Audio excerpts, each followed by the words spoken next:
আমাদেরকে দান করেছেন।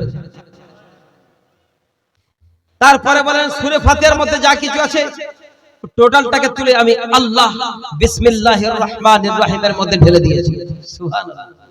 আর বিসমিল্লাহর মধ্যে যা কিছু আছে ও টোটালটাকে তুলে বায়ের নিচে যে নোক্তাটা আছে আমি আল্লাহ ওই নোক্তার মধ্যে ঢেলে দিয়েছি। সুবহানাল্লাহ। এবার আমি একটু নোক্তার একটু তাফসীর করব। আসুন আমরা প্রত্যেকটা কাজ করার আগে বিসমিল্লাহির রহমানির রহিম পড়ি, তাই না বাবা? পৃথিবীর যে কোনো কাজ, দুনিয়া আখিরাতের যে কোনো কাজ করি প্রথমে কি পড়ি? বিসমিল্লাহ। একটা গাড়ি চালাতে গেলে, ধান কাটতে গেলে প্রথমে কি দিয়ে শুরু করে মানুষ? বিসমিল্লাহির রহমানির রহিম। এইটুকু নোক্তার একটু তাফসীর করছি, কান খাড়া করে বললে মারা চেহারার দিকে চাতক পাখির নেই চেয়ে চেয়ে শুনেন, তবে টাওয়ারে কিছু ঢুকবে। এদিক ওদিক মানসিকতা থাকলে কানের পাশ দিয়ে ফুর করে বেরিয়ে যাবে, একটা বুঝে আসবে না।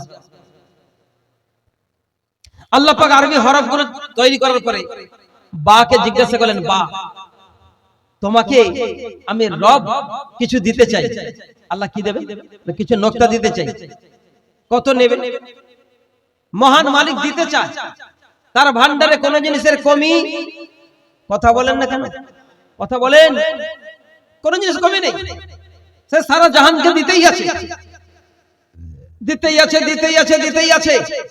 এখান থেকে কথা বার করছি, শুনেন কেমন দাতা, কেমন দিতে পারে। কবে থেকে দিচ্ছেন? সাইয়্যিদানা আদম আলাইহিস সালাম থেকে দেওয়া শুরু হয়েছে। বাবা আদমও চেয়েছে, মা হাওয়া চেয়েছে, আদমের সন্তানরা চেয়েছে। সাইয়্যিদানা ইব্রাহিম, ইসমাঈল, ইসহাক, ইয়াকুব, ইউসুফ, মুসা, ইয়াহইয়া, জাকারিয়া, ইউনুস, দাউদ, সুলাইমান, ঈসা আলাইহিস সালাম পর্যন্ত যত নবী এসেছে সব আল্লাহর কাছে চেয়েছে। তাদের উম্মতরা চেয়েছে, বড়রা চেয়েছে, ছোটরা চেয়েছে, আমির চেয়েছে, গরীব চেয়েছে, কেউ সুস্থতা চেয়েছে, কেউ মাল চেয়েছে, দৌলত চেয়েছে, কেউ ঋণ পরিশোধ চেয়েছে, কেউ আবার বড় হতে চেয়েছে। যার যত রকমের চাওয়া সব চাইতে আছে। রব্বুল জালাল বলেন तमाम কায়নাতকে দিতে আছি, দিতে আছি, দিতে আছি, দিতে আছি। মাঝে মাঝে আমার খাজানার দিকে তাকিয়ে দেখি কোনো কিছু কমলো কিনা, তো রব্বুল জালাল ডাক দিয়ে বলেন আমি মাঝে মাঝে আমার খাজানার দিকে তাকিয়ে দেখি যাই ছিল তাই আছে, এক যাররা কমে না। এমন দেনেওয়ালা দিচ্ছেন, সারা জাহানকে দিতে আছে, বড়কে, আমিরকে, বাচ্চাকে, বুড়োকে, ডাক্তারকে। ডাক্তাররা কি দোয়া করে? আল্লাহর জন্য এলাকায় সব অসুস্থ হয়, ডাক্তারদের দোয়া। কথা বলেন না কেন? যারা কাফন বিক্রি করে তাদেরকে যেসব বাজার কিনে, বাজার খুব খারাপ যাচ্ছে, কেন? শালা কেউ মরেই না, ওরা খালি অপেক্ষা করছে কেউ মরুক, ওর কাফন বিক্রি হবে। কথা বলেন না কেন? প্রত্যেক লোকের দোয়া কবুল করছে তিনি। ডাক্তার চাইছে মানুষ অসুস্থ হোক, মানুষ চাইছে সুস্থতা হোক। কথা বলেন, প্রত্যেকের একটা রোজগারের সব আল্লাহর কাছে যার আল্লাহ দিতেই আছে, দিতেই আছে, দিতেই আছে। সারা জাহানকে বারবার দিতে থাকে। মাঝে মাঝে নিজের খাজানার দিকে তাকিয়ে দেখে যাই ছিল তাই আছে, এক যাররা কমে না। অবশেষে এই উম্মতে মুহাম্মাদীকে ডাক দিয়ে বলে, ও উম্মতে মুহাম্মাদী তোমরা শোনো, শোনো, শোনো, শোনো, শোনো, আমি রব তোমাদেরকে কি দান করেছি। রব্বুল জালাল ডাক দিয়ে বলেন, ও উম্মতে মুহাম্মাদী যখন আমি আমার মেহবুবকে আমার খাজানা থেকে তুলে যখন আমি রব তোমাদেরকে দান করি, তারপরে আমার খাজানার দিকে তাকিয়ে দেখি সব ছিল, আমার মেহবুব ছিল না, কারণ ওটা তো আমার কাছে একটা ছিল, আমি রব ওটা তোমাদেরকে দান করেছি। সুবহানাল্লাহ। আস্তে বলেন, মেয়েরা শুনতে পাবে। সুবহানাল্লাহ বলা যায় না? মানে হাঁপানি রোগ। সুবহানাল্লাহ বলেন। আরে কি মানুষ বেশি, হ্যাঁ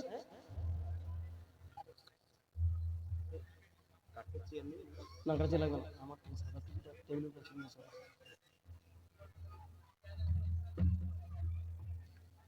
আমরা কি পেয়েছি আমরা নিজেরাই জানি না। মুহাম্মাদুর রাসূলুল্লাহ পেয়েছি। সুবহানাল্লাহ বলেন। সারা জাহানে যে কেউ পায় না, तमाम জাহানকে দিতে আছে। মার আগেই যে লাইনটা বললাম, খাজানার দিকে তাকে দিকে কিছু এক যাররা কমে না। আর এই উম্মতে মুহাম্মাদীকে ডাক দিয়ে তোমাদেরকে আমি রব কি দান করেছি তোমরা নিজেই জানো না। আল্লাহ কি দিয়েছো? বলে আমার খাজানা থেকে তুলে, আমার মুহাম্মদকে তুলে যখন আমি রব তোমাদেরকে দান করি, তারপরে আমার খাজানার দিকে তাকিয়ে দেখি যা ছিল সব আছে, শুধু আমার মুহাম্মদ নেই, কারণ ওটা তো একটাই ছিল, ওটাই আমি তোমাদেরকে দান করেছি। আমরা কি পেয়েছি আমরা নিজেরাই জানি না। তো সেই রব যিনি এত দেনেওয়ালা, তিনি বাকে ডাক দিয়ে বলেন আমি তোমাকে কিছু দিতে চাই। কত নেবে?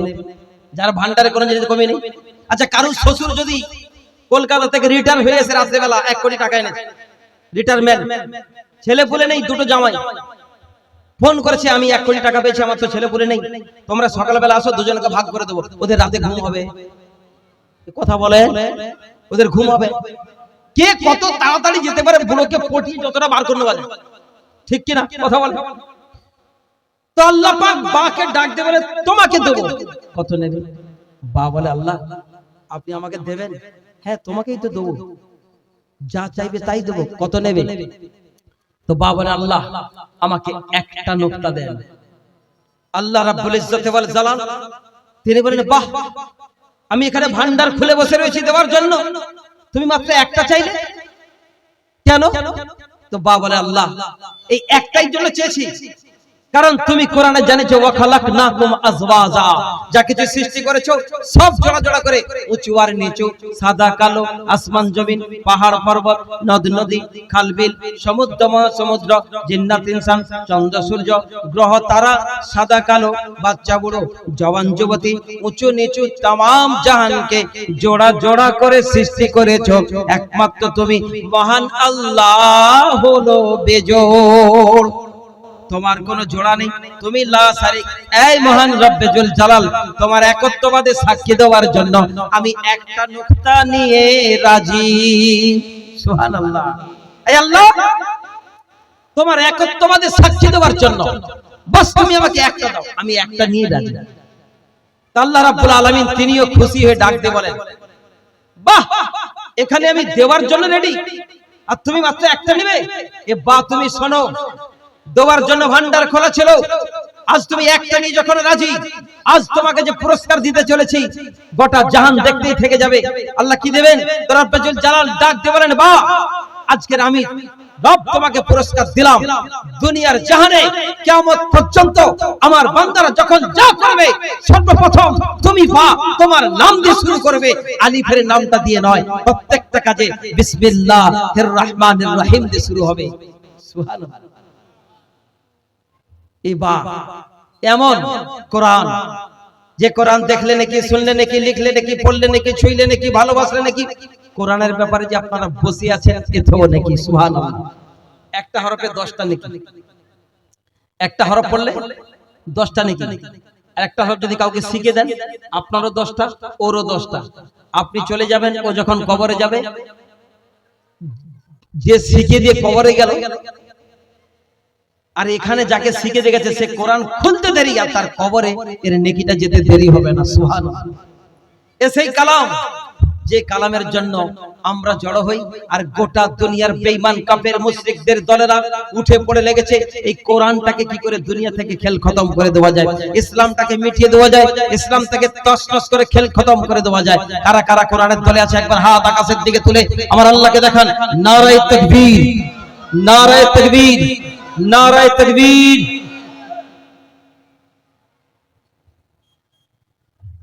এবার আসুন, কোরআনটা নাজিল হয়েছে মুহাম্মদুর রাসূলুল্লাহ সাল্লাল্লাহু, বলেন সাল্লাল্লাহু আলাইহি ওয়াসাল্লাম, আমার নবী বিশ্ব নবী আলাইহি ওয়াসাল্লাতু সালাম, যার ইশারাতে, যার আদব, যার আখলাক, যার চরিত্র গঠন, যার মুখের বাণী, যার আদর্শ, যার চোখের চাউনির আন্দাজ, যার মেজাজ, যার অ্যাটিটিউড, এত হুসন হাসিন, এত জামাল ও কামাল, গোটা দুনিয়া যারা যারা দেখেছে তারা টুকরো টুকরো করে দিয়েছে নিজের শরীরকে। হ্যাঁ হ্যাঁ, মিশরের দিকে লক্ষ্য করে দেখেন, ইতিহাসের পাতা খুলে দেখেন, সাইয়েদনা ইউসুফের খুবসুরতি দেখে, ইউসুফের চেহারা দেখে মিশরের রমণীরা তারা তাদের ফল কাটার জায়গায় হাত কেটে ফেলেছিল।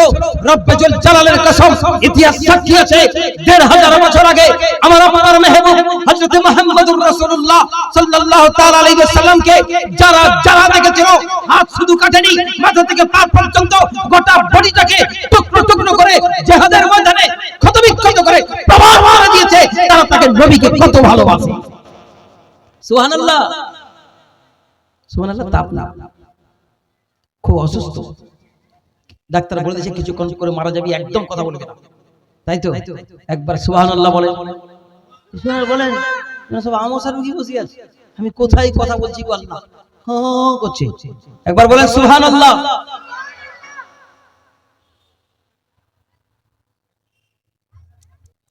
আসুন বিশ্বনবী আলাইহি ওয়াসাল্লাতু সালামের চোখের চাউনির একটা আন্দাজ বলি শুনেন। যত নবীজিকে যত মর্যাদা দেওয়া হয়েছে, আমার নবীর মতো মর্যাদা কোন নবী পায় না। সারা জাহানের নবী এক তরফ, আমার আপনার দয়ার নবী এক তরফ, বলেন সুবহানাল্লাহ। বিশ্বনবী আলাইহি ওয়াসাল্লাতু সালাম মদিনার গলি দিয়ে আসছেন, অপর দিক থেকে একটা ইহুদি সে আসছে, একটা গোশাব শিকার করে মেরে কাঁধে করে নিয়ে আসছে। দেখে মুহাম্মদ আসছে, তো আমার নবীকে বেইজ্জত করার উদ্দেশ্যে, অপহাসি করার উদ্দেশ্যে, মরা গোশাব বুঝেন, কুমিরের মতো ছোট ছোট দেখতে, বর্ষাকালে পাওয়া ওঠে না, মরা গোশাবের পুটলাটা মুহাম্মদুর রাসূলুল্লাহ সাল্লাল্লাহু আলাইহি ওয়াসাল্লামের ওই পথের সামনে ফেলে দিয়ে, ঝটকা মেরে ফেলে দিয়ে বলে, মুহাম্মদ, এই মরা গোশাব যদি জীবিত হয়ে তোর নবুয়তের সাক্ষী দেয় তবে তোকে নবী বলে মেনে নেব, আর যদি সাক্ষী না দেয় তাহলে আমি যেটা বলবো তুই মেনে নিবি। এটা সম্ভব?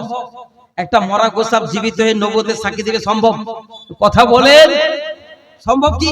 ও নিজের হাতে হত্যা করেছে, আবার পুটলা বেঁধে গাঁট মারা আছে, যাহা তক পুটলাটা পড়েছে, ওর যে কথার আন্দাজটা ছিল, উটম্বরী অহংকারী মেজাজ ছিল। আমার আপনার দয়ার নবী আলাইহিস সালাম শুধু দৃষ্টি নিক্ষেপ করেছেন, শুধু তাকিয়েছেন একবার পুটলার দিকে। আল্লাহর কসম, ইতিহাস সাক্ষী আছে, রব্বুল জালালের কসম, ওই মরা গোশাবটা কাপড়ের গাঁট খুলে ঘাড় উঁচু করে মক্কার স্পষ্ট আরবি ভাষাতে চিৎকার করে আল্লাহর রাসূলের চেহারা আনোয়ার দিকে তাকিয়ে থেকে জবাব দিচ্ছেন, লাব্বাইক ওয়া সাদাইক ইয়া সাইনা ওয়াফা ইয়াউমিল কিয়ামা। ও দোজাহানের বাদশা, আপনার ইশারা করতে দেরি, আমার ভাগ্য খুলতে দেরি হয় না। সুবহানাল্লাহ। এখন এই ইহুদি অবাক, এইভাবে মানুষের মতো কথা বলে তো বলে কি করে, এইভাবে আরবি ভাষা বলে কি করে, আমাদের মতো কথা বলে কি করে? বাস আমার নবী খালি একবার দৃষ্টি নিক্ষেপ করেছেন, তার চাউনির আন্দাজ কি মজেজা আল্লাহ দান করেছেন। মরা গোশাবকে এবারে জিজ্ঞাসা করলেন, আমার আপনার রাসূল এবারে জবান খুললেন, জিজ্ঞাসা করলেন, লিমান তা'বুদ, বলতো ইবাদত কার করিস? তো একটু আগে যে জীবিত হয়েছে, ঘাড় উঁচু করে মক্কার স্পষ্ট আরবি ভাষাতে মানুষের মতো আওয়াজ দিয়ে দয়ার নবীজির চেহারার দিকে তাকিয়ে থেকে বলেন, আনতা রাসূল রাব্বিল আলামিন। সুবহানাল্লাহ বললেন না? আওয়াজ দিয়ে বলেন, আল্লাহ রাসূল বলেন, লিমান তা'বুদ, বল কার ইবাদত করিস? তো ঘাড় উঁচু করে, মাথাটা উঁচু করে আরবি ভাষাতে বলতে শুরু করেছে, ফিস সামাই আরশুহু, আসমানে যার আরশ, ওয়া ফিল আরদি সুলতানুহু, জমিনে যার রাজত্ব, ওয়া ফিল বাহরি সাবিলুহু, সমুদ্রের ভেতরে যার রাস্তা, ফি জান্নাতি রাহমাতুহু, জান্নাতের ভেতরে যার রহমত, ওয়া ফিন নারি ইকাবুহু, জাহান্নামের ভেতরে যার শাস্তি। হ্যাঁ হ্যাঁ, আমি তো ওই মাবুদের ইবাদত করি। সুবহানাল্লাহ। এবারে আল্লাহ রাসূল সাল্লাল্লাহু তাআলা আলাইহি ওয়াসাল্লাম জিজ্ঞাসা করলেন, বলতো মান আমানা, বলতো আমি কে? তো এই মরা গোশাবটা মক্কার স্পষ্ট আরবি ভাষাতে জবাব দেয়, আনতা রাসূল রাব্বিল আলামিন, আপনি সমগ্র জগতের রবের রাসূল, খাতামান নবিয়্যিন, আপনার পরে আর কোন নবী আসবে না। এই কথা বলে গোশাব ক্ষান্ত হয়ে যায়নি, এবার নিজের তরফ থেকে বক্তব্য শুরু করেছে, মান আমানা বিকাফাস, ইয়া রাসূলুল্লাহ, যে বা যারা আমার মতো আপনার গোলাম হয়ে যাবে তারাও কামিয়াব হয়ে যাবে। সুবহানাল্লাহ। এই ইহুদি এক সেকেন্ড দাঁড়িয়ে থাকতে পারে না, নবীজির এই চমৎকার মজেজা দেখে সাথে সাথে ছুটে গিয়ে নবীজির পা দুটো জড়িয়ে ধরে আর কণ্ঠনালী থেকে আওয়াজ চিৎকার করে বলে, ইয়া রাসূলুল্লাহ, একটা মৃত্যু প্রাণী জীবিত হয়ে আপনার নবুয়তের সাক্ষী দেয়, আপনি মিথ্যা হতে পারেন না, আপনার রব মিথ্যা হতে পারেন না। ইয়া রাসূলুল্লাহ, আমি আমার মাথাটাকে আপনার কদম তলায় কুরবান করে দিলাম, বাকি জীবনটা আপনার গোলাম হয়ে কাটাতে চাই, আমাকে কালিমা পড়ে দেন, লা ইলাহা ইল্লাল্লাহু মুহাম্মাদুর রাসূলুল্লাহ সাল্লাল্লাহু।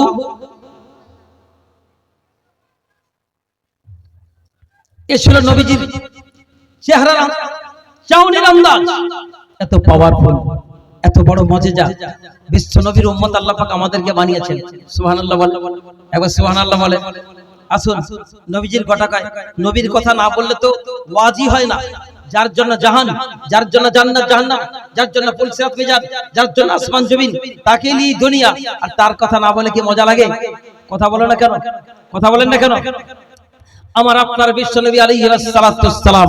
আসুন বিশ্বনবীর ইতিহাস একটু পিছন দিকে চলি। ১৫০০ বছর পিছন, এখনো টাক পড়া জায়গা রয়েছে, টাক পড়া জায়গা। যাদের মাথায় টাক পড়া থাকে তার নিজের টাক পড়া পছন্দ না, দেখবেন সাইডের চুলগুলোর উপর জড়িয়ে রাখে, মাঝে মাঝে হাওয়ায় উড়ে তাড়াতাড়ি ঢুকে যায় যাতে করে টাক পড়া দেখতে না পায়। ফেরেশতারা টাক পড়া জায়গা একদম পছন্দ করে না। মিলে যায় বাবাজিরা সুন্দর এমন ভাবে ফিনিশিং হয়ে বসে গেছে, মনে হচ্ছে এক্ষুনি সব জান্নাত থেকে পালিয়ে এসেছে। একটু টাক পড়া জায়গাগুলো চুল গজিয়ে দেয়, মিলে যান, ফাঁকা রাখবেন না, শয়তানি ওয়াসওয়াসা হবে। একটু মিলে যান বাবা, মিলে যান। কথাগুলো ওলামাদের কথাগুলো শুনেন, এর মধ্যে বরকত আছে, তবেই তো মজা লাগবে। যত সামনে থাকবে বলতে ভালো লাগবে, এভাবে ডিস্টার্ব করবে না। সামনে শুনে সবে তো কথা শুরু করেছি। আমার আপনার দয়ার নবী বিশ্বনবী আলাইহিস সালাতু ওয়াস সালাম, এমন নবীজি পেয়েছি আমার, এমন আদর্শবান, এমন বিশ্ব আলাইহিস সালাতু ওয়াস সালাম, যার কথা বলতে গেলে গায়ের লোম দাঁড়িয়ে যাবে। আসুন বিশ্বনবীর একটা ছাত্রের কথা বলি। একদিন আল্লাহ রাসূল সাল্লাল্লাহু তাআলা আলাইহি ওয়াসাল্লাম মদিনার মরুভূমির প্রান্তর দিয়ে হেঁটে আসছেন। তো কিছু ছোট ছোট বাচ্চাগুলো মরুভূমির প্রান্তরে খেলাধুলা করছে। ঠিক ওই সময় আসরের সময় ছিল। সাইয়েদনা বেলাল রাদিয়াল্লাহু আনহু পাহাড়ের উপরে দাঁড়িয়ে উঁচু জায়গাতে আজান দিচ্ছেন। ওই ছোট্ট বাচ্চাগুলো বেলালকে ব্যঙ্গচিত্র করছে, আজানকে ক্রিটিসাইজ করছে। বেলাল আজান বলে একটা করে শব্দ ছেড়ে দেয়, ওরা তার সাথে একটা করে আওয়াজ দিয়ে চিৎকার করে। বেলাল বলে আল্লাহু আকবার, আল্লাহু আকবার। তো এই ছোট্ট বাচ্চাগুলো বেলালকে ক্রিটিসাইজ করে বলে আল্লাহু আকবার, আল্লাহু আকবার। আল্লাহ রাসূলের সঙ্গে কিছু সাহাবীরা ছিলেন, থমকে দাঁড়িয়ে গেলেন। একটু পাতলা হয়ে গেছে, দাঁড়িয়ে গেলেন।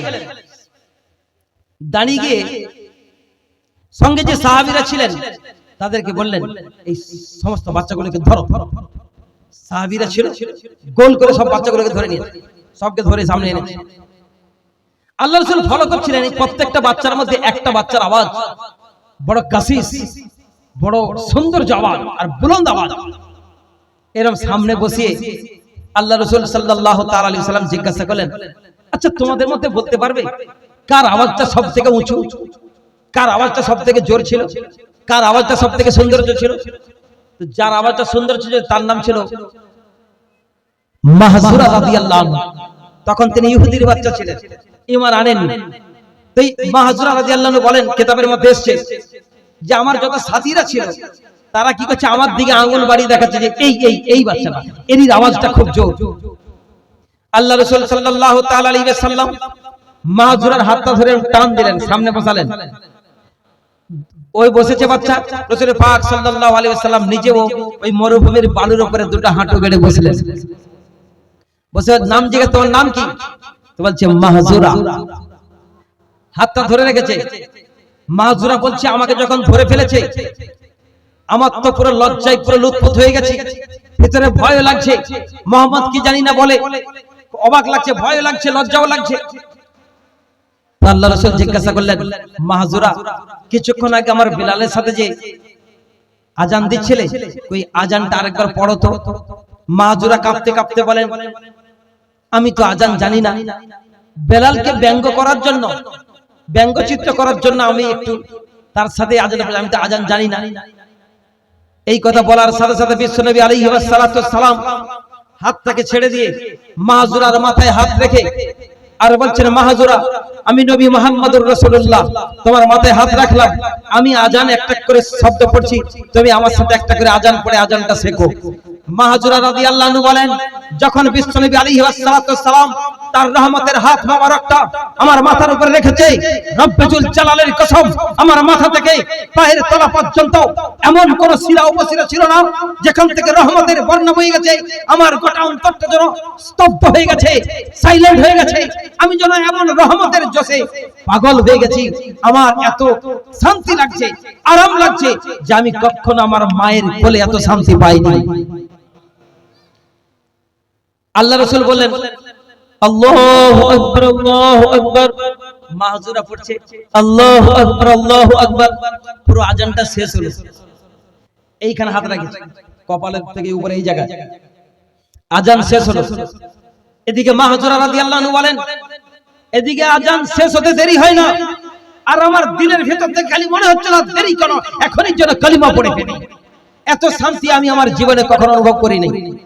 আল্লাহ রাসূল হাত টানতে চাইছিলেন, মাহজুরা ওই ছোট্ট হাত দিয়ে 10-12 বছরের বাচ্চা মাহজুরা রাদিয়াল্লাহু আনহু তার দুই হাতটাকে এরকম করে নবীজির হাতে লাগিয়ে দেবেন, ইয়া রাসূলুল্লাহ, ইয়া হাবিবাল্লাহ, এতদিন আপনাকে গালি দিতাম, আমার গোটা বংশ গালি দেয়, আমার বাপ গালি দেয়, আমার মা গালি দেয়, আমার গোটা গোষ্ঠী গালি দেয়, আজ আপনার হাত আমার মাথার উপরে রেখেছে, এই হাত আপনি সরাবেন না, ইয়া রাসূলুল্লাহ, আপনি এই মুহূর্তে আমাকে কালিমা পড়ে দেন, আমি বাকি জীবনটা আপনার গোলাম হয়ে কাটাতে চাই। মাহজুরাকে কালিমা পড়ালেন, ইসলাম কবুল করলেন। এরপর থেকে নবীজির মতো হুলিয়া ধারণ করলেন। যখন দাড়ি বার হলো দাড়ি রেখে দিলেন, দাড়ি কাটেন না। নবীজি যেমন পাগড়ি পরতো, সারাদিন পাগড়ি পরে থাকতো, তার মাথার চুল কেউ দেখেনি। খন্দকের যুদ্ধ ইসলামের ইতিহাসের রেকর্ড। খন্দকের যুদ্ধতে মাহজুরা রাদিয়াল্লাহু আনহু তিনিও যুদ্ধ করছেন। মাহজুরা যেই ভিড়ের দিক থেকে ঢুকে যায়, বীর বিক্রমে তোলপাড় করে চৌচির করে সামনের দিকে অগ্রসর করছে। কিছুক্ষণ লড়ার পরে কিছু বেঈমানদেরকে একেবারে জাহান্নামে পৌঁছে দিয়েছে। গাজর আর মূলো কাটার মতো টুকরো টুকরো করে সামনের দিকে তীরের মতো অগ্রসর করছে। এত বাহাদুর জওয়ান। মাহজুরা লড়তে লড়তে লড়তে লড়তে সামনের দিকে চলছে। কিছু সময়ের মধ্যে ইসলামের ঝান্ডা বুলন্দ হয়ে গেছে, জয়ের আওয়াজ জবানে উঠেছে। ঠিক সেই মুহূর্তে কিছু তীর খটখট খটখট করে মাহজুরার সিনাতে চলে এলো। ওদিক থেকে কিছু তীর খটখট করে পেছন দিক থেকে ঢুকে গেল। এখন মাহজুরা রাদিয়াল্লাহু আনহু যদি এইভাবে পড়ে, তাহলে সামনের তীরগুলো ফেলে পেছন দিকে চলে যাবে, আর যদি এইভাবে পড়ে তাহলে পিঠের তীরগুলো সামনে থেকে বেরিয়ে আসবে। দুই দিক থেকে তীর গেছে, কিন্তু মাহজুরা রাদিয়াল্লাহু আনহু তিনি আর টাল সামলাতে পারলেন না। আল্লাহু আকবার। আকাশের দিকে তাকিয়ে রব্বুল জালালকে বলেন, এই রব্বুল জালাল, তুমি সাক্ষী থাকো, তোমার মাহজুরা নবীর মাথায়, আমার মাথায় তোমার নবীজির হাত ছিল। আজ তোমার মাহজুরা নবীজির জন্য জীবন দিয়ে তোমার কাছে যাচ্ছে। এই আল্লাহ, তুমি সাক্ষী থাকো, আমি তোমার জন্য জীবন দিলাম, তোমার হাবিবের জন্য জীবন দিলাম। সুবহানাল্লাহ। এইরকম করেছে। বলার সাথে সাথে পেছনের তীরগুলো ফেলে সামনে উঠে এসেছে। যেই এইভাবে পড়েছে, ওই পাগড়িটা খুলে খুলে সাহাবীরা ছুটে এসেছে। এসে দেখে মাহজুরা দিলের সামনের চুলগুলো মেয়েদের থেকে বড়। অন্যান্য সাহাবীরা অবাক, এখনো দম আছে। মাহজুরাকে ঘিরে ধরে বলছে, এই মাহজুরা, এ কি করেছো তুমি? তোমার সামনের চুলগুলো এত বড় কেন? মাহজুরা রাদিয়াল্লাহু আনহু কেঁদে ফেলেছে যে ইতিহাস আমি ছাড়া, আমার আল্লাহ ছাড়া আর কেউ জানে না। এ কি ইতিহাস তোমার? এটা না সুন্নতের তরিকা, না নবীর তরিকা, না কোন হুকুম। তুমি কি জাহানকে বোঝাতে চাইছো?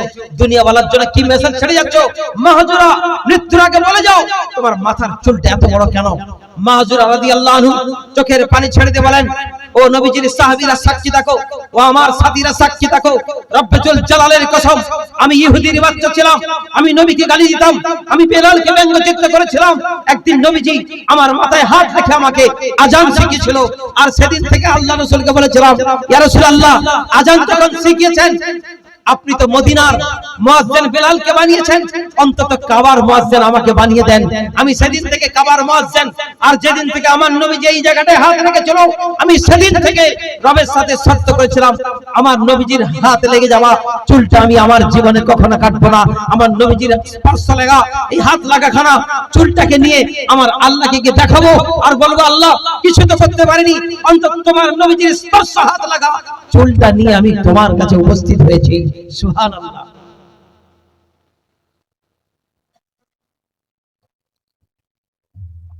এ তো নবীজির ছাত্রদের আদর্শ। কেমন ছাত্র তৈরি করেছেন। আহ, আমার নবীজি, আসুন, বিশ্বনবী আলাইহিস সালাতু ওয়াস সালাম তার উম্মতের দরদ, উম্মতের ফিকির, গোটা জীবন নিজের জন্য চিন্তা করেনি, নিজের বংশের জন্য চিন্তা করেনি, আবু বকর, ওমর, উসমান, আলীর জন্য চিন্তা করেনি, উবাইদা ইবনে জাররাহ, খালিদ বিন ওয়ালিদের জন্য চিন্তা করেনি, না মক্কাবাসী না মদিনাবাসীর জন্য।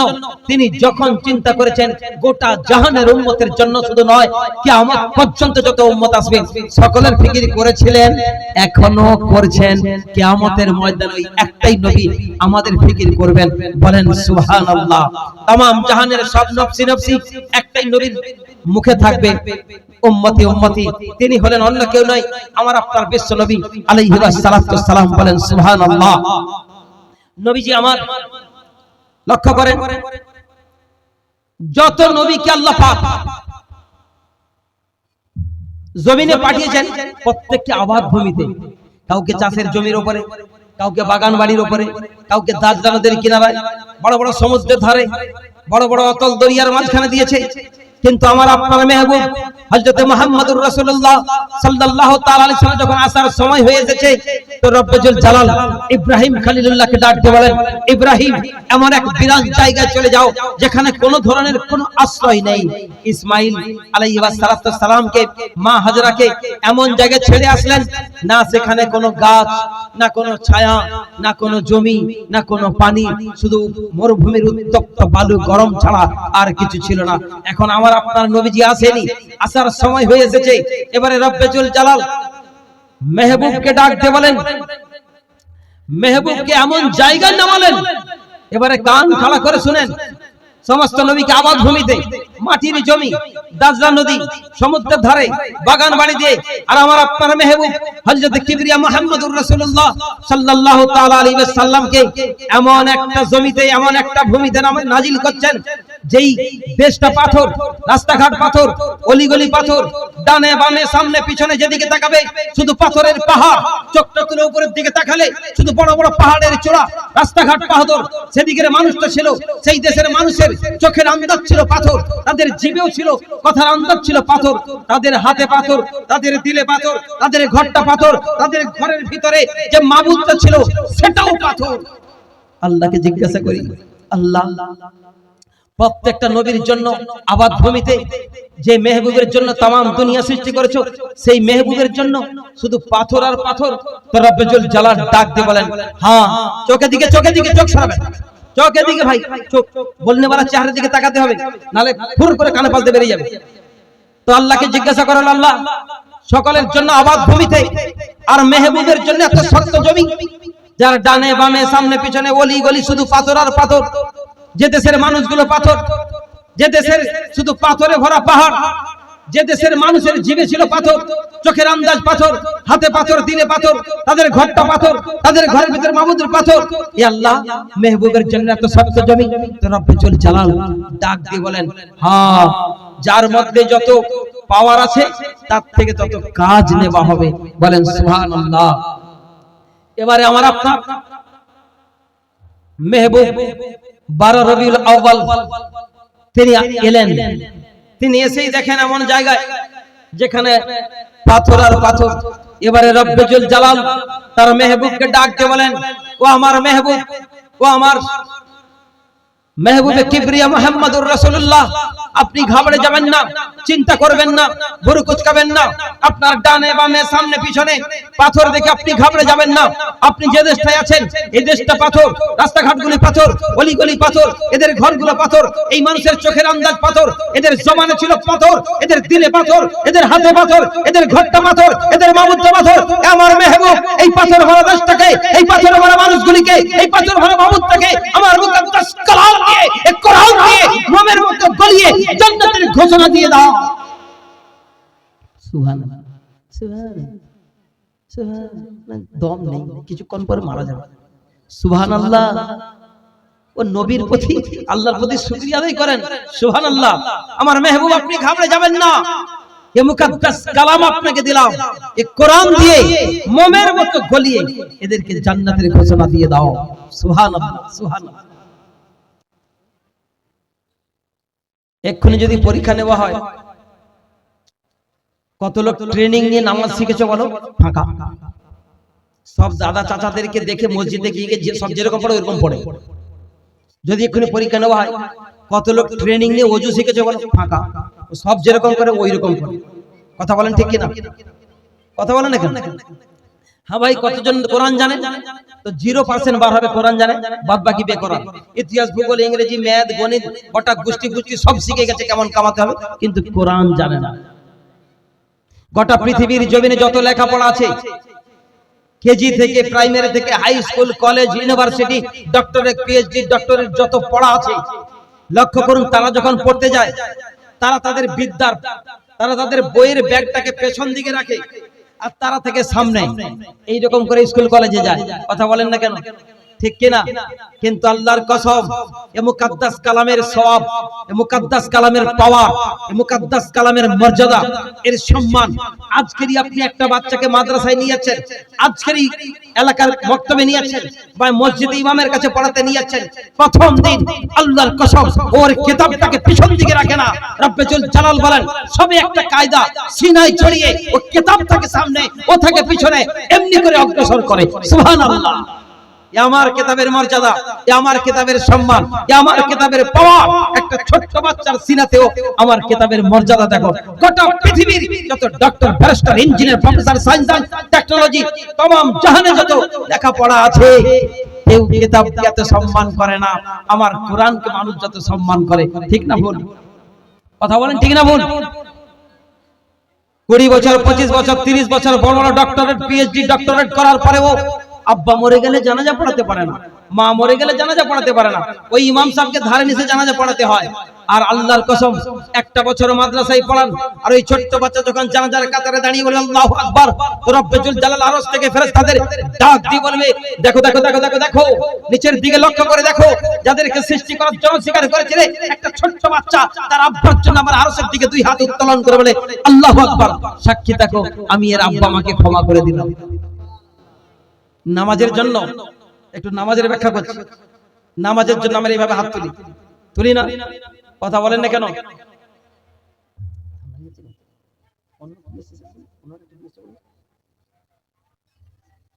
আমরা যে জুমা পড়তে যাই, ঈদ পড়তে যাই, 5 ওয়াক্ত নামাজ যারা পড়তে যাই, আর যারা বছরে একবার ঈদ পড়ি, কিছু লাট সাহেবের বেটা আছে জুমা পড়ে, একদম জুমা পড়েই খালি মোনাজাত করতে দেরি, যেই ইমাম সাহেব মোনাজাত করলে গুড বাই, আল্লাহ কিছু মনে করো না, আমরা আগের জুমাতে ফিরে আসবো, তুমি মন খারাপ করো, এরকম কিছু আছে না? নাই?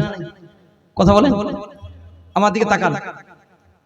এইটুকু তাফসীর করছি নামাজটাকে ছোট্ট করে, আপনার মেজাজে একেবারে সহি করে বসে দিতে চাই। সংক্ষেপে নামাজের গুরুত্ব তুলে ধরছি। জ্ঞান দিচ্ছে কেন? সুবহানাল্লাহ। এদিকে গভীর মনোযোগ। এই যে হাতটা তুললাম, এইটুকুর মানে দেখেন, এইটুকুর মানে কি জানেন? এই আল্লাহ দেখো, পৃথিবীর সমস্ত কাজ থেকে আমি আমার হাত তুলে নিয়েছি, আমি নিজেকে সারেন্ডার করে দিলাম, আমি আমার গ্রেফতারি ওয়ারেন্ট দিয়ে দিলাম। তুমি তো আমাকে অনেক ডেকেছিলে, আমি আসিনি, এমনকি তুমি মসজিদের মাইকে আমার নামে ঘোষণা করেছিলে, আমি তাও আসিনি। আজকে দেখো আমি এসে গেছি। কারফিজারি যখন লাগে, পুলিশ যখন রিভলভার নিয়ে দাঁড়িয়ে থাকে, তো মানুষ যখন রাস্তায় চলে সারেন্ডার হয়ে চলে না? কথা বলেন না কেন? চলে না এইভাবে? তো আমরা নামাজে প্রথমেই সারেন্ডার হই, দেখো আল্লাহ আমি এসে গেছি। কতবার ডেকেছিলে, আমি আসিনি। মসজিদে আমার নামে এলানও করেছিলে, আমি তাও আসিনি। আজকে আমি নিজেকে সারেন্ডার করে দিলাম, পৃথিবীর প্রত্যেকটা কাজকে ফেলে আমি নিজেকে গ্রেফতারির ওয়ারেন্ট দিয়ে দিলাম। প্রথমে কি বলে? আল্লাহু আকবার, তুমি সব থেকে বড়। আল্লাহু আকবার মানে তুমি বলো সব থেকে বড়। দাঁড়িয়ে আল্লাহ বলে বাহ, এতদিন আসেনি, আজকে এসেই বলে আমি সব থেকে বড়। এই তুই জানিস কার কাছে এসেছিস? বান্দা বলে আলহামদুলিল্লাহি রাব্বিল আলামিন। জানি তুমি तमाम জাহানের পালনহার। আল্লাহ বলে আচ্ছা আমি পালনহার, আমি রিজিকদাতা, এতদিন পরে এসেই এভাবে মেনে নে। চল ঠিক আছে, तुझे मेरी ताकत की अंदाजा है? তুই যার কাছে এসেছিস তার পাওয়ার, তার কুওয়াত, তার শক্তি জানিস? যার কাছে এসেছিস, তো বান্দা কি বলে? আর রহমানির রহিম। জানি তুমি অত্যন্ত দয়ালু। সুবহানাল্লাহ বলে। নামাজ শুধু সূরা ফাতিহার তাফসীরটা শুনেন, ইমাম থাকলে গায়ের লোম দাঁড়িয়ে যায়। আল্লাহ জিজ্ঞাসা করছে আর বান্দা বলছে তুই আমার শক্তি পাওয়ার সম্বন্ধে জানিস? যার কাছে এসেছিস বলে আর রহমানির রহিম, তুমি তো অত্যন্ত দয়ালু। আচ্ছা আমি দয়ালু, আমি দয়ালু, এতদিন আসেনি, আজকে এসেই এত সুন্দর সুন্দর কথা। তো তুই আমার শক্তি সম্বন্ধে কি জানিস, কি অভিজ্ঞতা আছে? মালিক ইয়াউমিদ্দিন, তুমি তো সেই দিনের মালিক যেদিন মা তার সন্তানকে চিনবে না, সন্তান মাকে চিনবে না, ভাই ভাইকে নয়, বন্ধু বান্ধবকে নয়, কেউ কাউকে চিনবে না, সেদিন কে তুমি মালিক। সুবহানাল্লাহ। এবার আল্লাহ পাক তার মহব্বতের জোশ মারবে।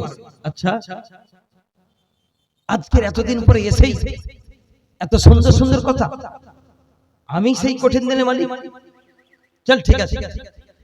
কেন এসেছিস, এলি কেন? ইয়্যাকা না'বুদু ওয়া ইয়্যাকা নাস্তাঈন। আল্লাহু আকবার। এসেছি এই জন্য তোমার ইবাদত করতে চাই, তোমার কাছে সাহায্য চাই, আমার কাছে সাহায্য চাস। চল ঠিক আছে, কি সাহায্য চাস? ইহদিনাস সিরাতাল মুস্তাকিম। আল্লাহ সোজা রাস্তায় চলার সাহায্য চাই, এটা বলি না আমরা? রবের সাথে কথা হচ্ছে, আমরা সুরে ফাতে পড়ে নিজেরাই জানি না কি বলছি। সোজা রাস্তায় চলতে চাস? তুই কি জানিস রাস্তাটা কাদের? সিরাতাল্লাযীনা আন'আমতা আলাইহিম।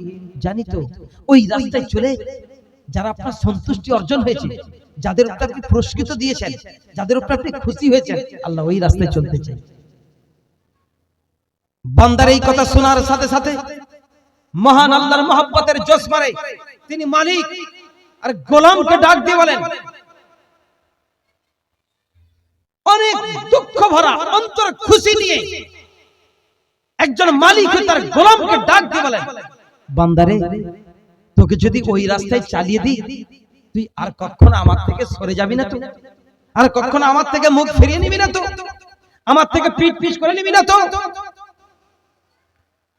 তো বান্দা বলে, না না, শপথ করলাম, শপথ গ্রহণ করছি, গায়রিল মাগদুবি আলাইহিম ওয়ালাদ-দাল্লিন। না না না না, ওই রাস্তায় চলে যারা ক্ষতিগ্রস্তের মধ্যে নিপতিত হয়েছে, এই আল্লাহ শপথ করছি, ওই রাস্তায় চলবো না যাদের প্রতি তোমার অসন্তুষ্ট হয়েছে না। সুবহানাল্লাহ। রব্বুল জালাল ডাক দিয়ে বলেন, ও ফেরেশতারা, দেখো দেখো দেখো দেখো দেখো, জমিনের দিকে দেখো, এতদিন আসেনি, আজকে এসেই আমার প্রশংসায় লুটিয়ে পড়েছে, আমার জন্য জীবন কুরবান করতে রেডি। ফেরেশতারা সাক্ষী দেখো, আমি রব এর প্রতি রাজি হয়ে গেলাম। সুবহানাল্লাহ। যেই বলে রাজি হয়ে গেল, বান্দাও থাকতে পারে না, বান্দা সোজা শটাং রুকুতে চলে যায়। রুকুতে গিয়ে কি বলে? সুবহানা রাব্বিয়াল আযীম। তিনটে শব্দ, সুবহান বি তিনি, রব্বি তিনি, আযীম সবথেকে বড় শখসিয়ত, বিশাল আকার, যার কোনো সীমা নেই, তিনি সবথেকে বড়। তিনটে কথা বলে, সুবহান বি তিনি, পবিত্রতা তিনি, রব তো মালিক তো তিনি, তাহলে সুবহানা রাব্বিয়াল আযীম। সুবহান বি তিনি, রব্বি তিনি, আযীম তিনি। সুবহান মানে পবিত্রতা তিনি, রব তো মালিক তিনি, আযীম মানে সবথেকে বড় তিনি। তিনটে প্রশংসা মানুষ এইখানে শুরু করে দেয়। সুবহান যখন বলে তোমার প্রতি রাজি, বান্দা বলে সুবহানা রাব্বিয়াল আযীম। তো রব্বুল জালাল ডাক দিয়ে বলেন, মাথা তোল মাথা তোল মাথা তোল। বান্দা মাথা তুলে না যতক্ষণ পর্যন্ত তিনবার পড়ে নেয়। কথা বলেন ঠিক কিনা? তো বান্দা মাথা তোলে না, রব্বুল জালাল তার মহব্বতের জোশ মারে ডাক দিয়ে বলেন, বান্দা মাথা তোল, তোর এই রুকু করার সাথে সাথে আমি রব তোর মা বাপকে ক্ষমা করে দিলাম।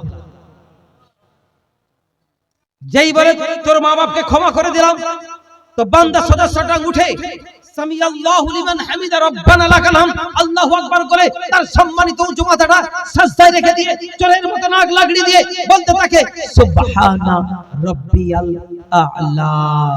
ওখানে তিনটে শব্দ, সুবহান বি তিনি, রব্বি তিনি, আলা মানে বেহতর, সবথেকে উত্তম, সবথেকে দামি। ওখানে তিনটে কথা বান্দা বলতেই থাকে বলতেই থাকে বলতে থাকে। রব্বুল জালাল তার মহব্বতের জোশ মারে, রব্বুল জালাল ডাক দিয়ে বলে, মাথা তোল মাথা তোল মাথা তোল। বান্দা মাথা তুলে না যতক্ষণ পর্যন্ত তিনবার না পড়ে যায়, বান্দা পড়তেই থাকে সুবহানা রাব্বিয়াল আ'লা। রব্বুল জালাল বলে, মাথা তোল, আমার আমার ইজ্জতের কসম, মাথা তোল। তোর ডানে বামে সামনে পিছনে যারা থাকে এই শ্রদ্ধা করার কারণে আমি রব তাদেরকে ক্ষমা করে দিলাম। এই নামাজ, এই নামাজ জলসার প্যান্ডেল ভরে গেছে, এসার নামাজে মসজিদে ফাঁকা। সেদিন জিজ্ঞাসা করে ফেসা মান্ডা ফালতু কথা বলবি না, জলসা দিয়েছিলাম, একটা ফালতু কথা বলবি না, জলসার কমিটি ছিল, বলা যাবে? কথা বলা যাবে? কথা বলে না কেন? যারা ভলেন্টিয়ার হয়েছে, ভলেন্টিয়ার খালি দেখো কোথায় গিয়ে গুরুগুরু করতেছে, বউদের কাছে কি হয়েছিল, আজকে ভলেন্টিয়ার হয়েছিল। যারা জলসা দেয় তারা জলসা শুনেই না, যারা ওয়াজ দেয় তারা ওয়াজ শুনে। কটা ওয়াজ শুনতে দেখো কোথায় হই হই হই হচ্ছে। আর যারা জলসা শুনতে এসেছে এরা কজন আজকে ফজরের নামাজ পড়েছে, কজন এশার নামাজ পড়েছে। এই রকম জলসা যদি কিয়ামত পর্যন্ত আল্লাহর কসম কখনো উন্নতি হবে না। জলসার আগের দিনও মিথ্যা কথা বলতাম, জলসার পরের দিনও মিথ্যা কথা বলি, জলসার আগের দিনও তাস পিটতাম, জলসার পরের দিনও তাস পিটি, জলসার আগের দিনে মিথ্যা বলতাম, জলসার পরের দিনে মিথ্যা বলবো, জলসার পরের দিনে ব্যবসায় হেরাফেরি করতাম, জলসার পরের দিনে যদি হেরাফেরি করি তাহলে এরকম জলসার লাভটা কি? জলসা দেওয়ার মানে হলো ইসলামিক এই সভাগুলো করার মানে হলো যে এখান থেকে কিছু সবক নেব আর আমার জীবনে ইখতিয়ার করব, আল্লাহ তোমার দ্বীনের দিকে অগ্রসর করব। বলেন সুবহানাল্লাহ। করব ইনশাআল্লাহ। হাত তুলে দেখান তো, হাত তুলে দেখান। নামাজ পড়ব ইনশাআল্লাহ। মাশাআল্লাহ, হাত নামান। তাহলে সকালে নামাজ পড়ব ইনশাআল্লাহ। ইনশাআল্লাহ জোরে বলেন। যারা পড়বেন একবার হাত তোলেন। হ্যাঁ, হাত তুলে বলি, যারা পড়বেন হাত তুলে। এই কি অবস্থা! আমি যারা নামাজ পড়বেন হাত তুলুন, সব নামাজ হাত তুলে বসে আছে। দারুণ, মানে বিশাল ওয়াজ শুনতেছি। বাহ, বুঝে সুঝে হাত তোলো। শোনো, একটু আপনাদের মাইন্ড ফ্রি করাই।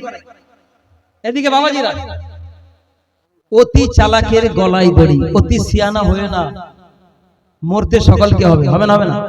এখন একটা গ্রামের ছেলে শহরে পড়তে যাচ্ছে, গ্রামের পড়া শেষ, শহরে পড়তে গেছে, গিয়ে একটা রুম ভাড়ায় নিয়ে গভীর মনোযোগ, আপনাকে একটু রোমান্টিক করে আপনার মাইন্ড ফ্রি করাচ্ছে। গ্রামের ছেলে শহরে পড়তে যাচ্ছে, তো শহরে গিয়ে ঘর ভাড়া নিয়েছে। ঘরের মালিক চাবি নিয়ে ঘর খোলে, বলছে দেখো, ঘর খুলেই খালি টিপছে, বলে এটা টিপলে পাকা চলে, এটা টিপলে লাজ, খালি টিপা টিপির ব্যাপার। ও গ্রাম থেকে গেছে, যা শুধু টিপলে খায়। আর এখন টিপা টিপিটা একটু বেশি হয়েছে, তাই না? কথা বলেন, কথা বলেন না কেন? আপনি টাকা আনতে যাবেন, ব্যাংকে যান বা শাখাতে যান, ওখানে গেলে সে বিবাহিত হোক অবিবাহিত হোক, মেয়ে ছেলে আঙুল দাও, কি শালা ঝামেলা! আঙুল দিবে তো হবে, আঙুল দিবে তো হবে, যে যাবে তাকে আঙুল দেওয়া। কথা বলেন না কেন? কথা বলেন না কেন? আঙুল দিবে তো হবে, আঙুল না দিবে তো। এই ফিঙ্গারপ্রিন্টটা কে তৈরি করেছে? হাজার হাজার কোটি কোটি বছর আগে, আমরা আমাদের মায়ের পেটে আসার 50,000 বছর আগে রব্বুল জালাল যখন আদম আলাইহিস সালামকে তৈরি করেছিল, ফিঙ্গারপ্রিন্ট তখন তৈরি করে দিয়েছে। এমন বানানেওয়ালা, এমন সাইজিন কাদের, এমন কুদরতের মালিক, এমন সায়েন্সদান, এমন টেকনোলজি, এমন বিজ্ঞানের বিজ্ঞান, তিনি বলেন কিয়ামত পর্যন্ত যত হাত আসবে, যত মানুষ আসবে, সকলের প্রিন্ট কারোর সাথে কারোর মিলবে না। আজ সরকার এটাকে চালাচ্ছে, আজ ধরেছে। এতদিন কোথায় ছিলে? রব্বুল জালালের কোরআন কিয়ামত পর্যন্ত আরো দেবে। এই খাজানা আমাদেরকে আল্লাহ পাক দান করেছেন। সুবহানাল্লাহ। তো ও গেছে, ঘরে মালিক খালি টিপছি আর দেখা যায় এটা টিপলে এটা, এটা টিপলে এটা, এটা টিপলে এটা। তো টিপাটিপি দেখতে ওর বিরক্তি এসে গেছে। ও সব টিপাটিপি জানাচ্ছে, তোমাকে দেখাতে হবে। বলছে বাবু ভেতরের দিকে চলো, ওখানে বাথরুম আছে, ওখানে টিপাটিপি আছে। আরে না, তোমাকে দেখাতে হবে, সব টিপাটি আমি কি জানি না নাকি? শিক্ষিত ছিল, মূর্খ ছিল নাকি? বুড়ো কি আর ভেতরে টিপাটিপি দেখলো না, বুড়ো চাবি দিয়ে চলে গেল। শহরে গেছে, প্রথম কলকাতায়, একেবারে কোরমা পোলাও বিরিয়ানি মারাত্মক খাবার খেয়েছে, বুঝতে পেরেছেন? খেয়ে এখন রাত্রিবেলা ঘুমিয়েছে, মজার ঘুম ধরে গেছে। ঠিক 12টা 1টার দিকে, রাত গভীর যখন সব ঘুমিয়ে গেছে, গোটা এলাকা স্তব্ধ যখন হয়ে গেছে, বিরাট মেঘ সেজেছে, বুঝতে পেরেছেন? ও বুঝতে পারেন? বিরাট মেঘ সেজেছে। শুধু মেঘ সাজেনি গো, বৃষ্টি শুধু হবে না, বজ্রপাতের সঙ্গে বৃষ্টি হবে, এমন বিশাল মেঘ সেজেছে। জন্মের খাওয়া খেয়েছে, এখনো ছুটে উঠেছে, ওখানে গিয়ে হাজার টিপি আর খোলে না। ওকে তো দেখাচ্ছিল, ও দেখে না, হাজার টিপি আর খোলে না, কি করবে? এ যা মেঘ সেজেছে, বৃষ্টি তো হবে না, শুধু বজ্রপাত হবে, বিরাট বিপদ। কি করবে, কি করবে, কি করবে? সেক্ষেত্রে ছেলে টেনশন হচ্ছে, চিন্তাও করছে, জ্ঞানী গুণী ছেলে। লাস্টে স্যান্ডো গেঞ্জিটা খুলেছে, স্যান্ডো গেঞ্জি করে স্যান্ডের হাতটা বেঁধে দিয়ে একটা থলে মতো করেছে। এখন বরকতের বৃষ্টি ওখানেই বজ্রপাতের সাথে খাটের তলায় বসে ঝেড়েছে। এখন ঝাড়ার সময় ছেলে ঝেড়ে দিচ্ছে, টিস্যু দিয়ে মুছে নিয়েছে, তুলে দেখে কিলো দেড়েক মতো হবে, বুঝতে পেরেছেন? শুনছেন? ঝাড়ার সময় তো ঝেড়ে দিয়েছে, কিন্তু ফেলবে কোথায়? এবার টেনশন, পেট তো খালি হয়ে গেছে, এবার চিন্তা করছে ফেলবো কোথায়। তো কাঁচ খুলে দেখে গ্রিল নেই, শুধু কাঁচ খুলে দেখে বাহ সামনে একটা বিশাল মাঠ, খুশি হলো আলহামদুলিল্লাহ, আর কোনো চিন্তা নেই, বাড়িওয়ালা কোনো টের পাবে না, খুশি হলেন। কিন্তু যদি এরকম করে এরকম ফেলে দেওয়া যায়, নিচে পড়লে বাড়িওয়ালা জানতে পারবে, ফেলতে হলে দূরে ফেলতে হবে, দূরে ফেললে বাড়িওয়ালা বুঝতে, কথা বলো। তো দূরে ফেলার জন্য কি করতে হবে, আমার দিকে তাকান, মানে দূরে ফেলতে হবে, ঘুরাচ্ছে, কিন্তু মনে রাখবেন পাখা কিন্তু উপরে চলছে, বুঝতে পারছেন?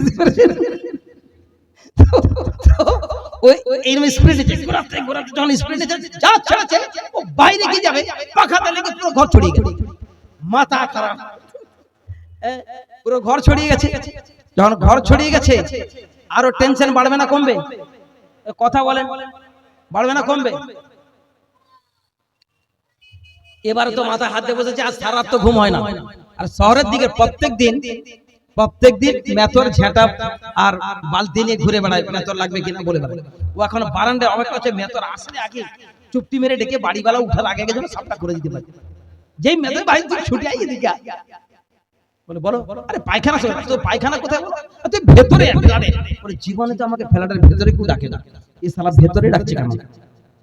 তো বলে ভাই ভেতরে আছে, চলে তো ধরে নে ভেতরে, পায়খানা কোথায়, এই এখন মেথর তো কিছুক্ষণ দর্শন করার অবাক, 14 পুরুষ এরকম পায়খানা করতে কাউকে দেখে, কথা বলে।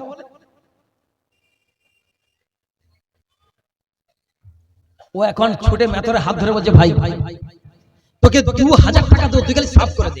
200 টাকার কাজ কত দেবে? তোকে 2000 টাকা, তুই খালি সাফ করে দে। মেথর কিছুক্ষণ দর্শন করার পরে বলে, তোকে 10,000 টাকা দেবো, আরেকবার হেগে দেখা, তুই হাগলি কি তোকে 10,000 দেবো, আরেকবার হেগে দেখ।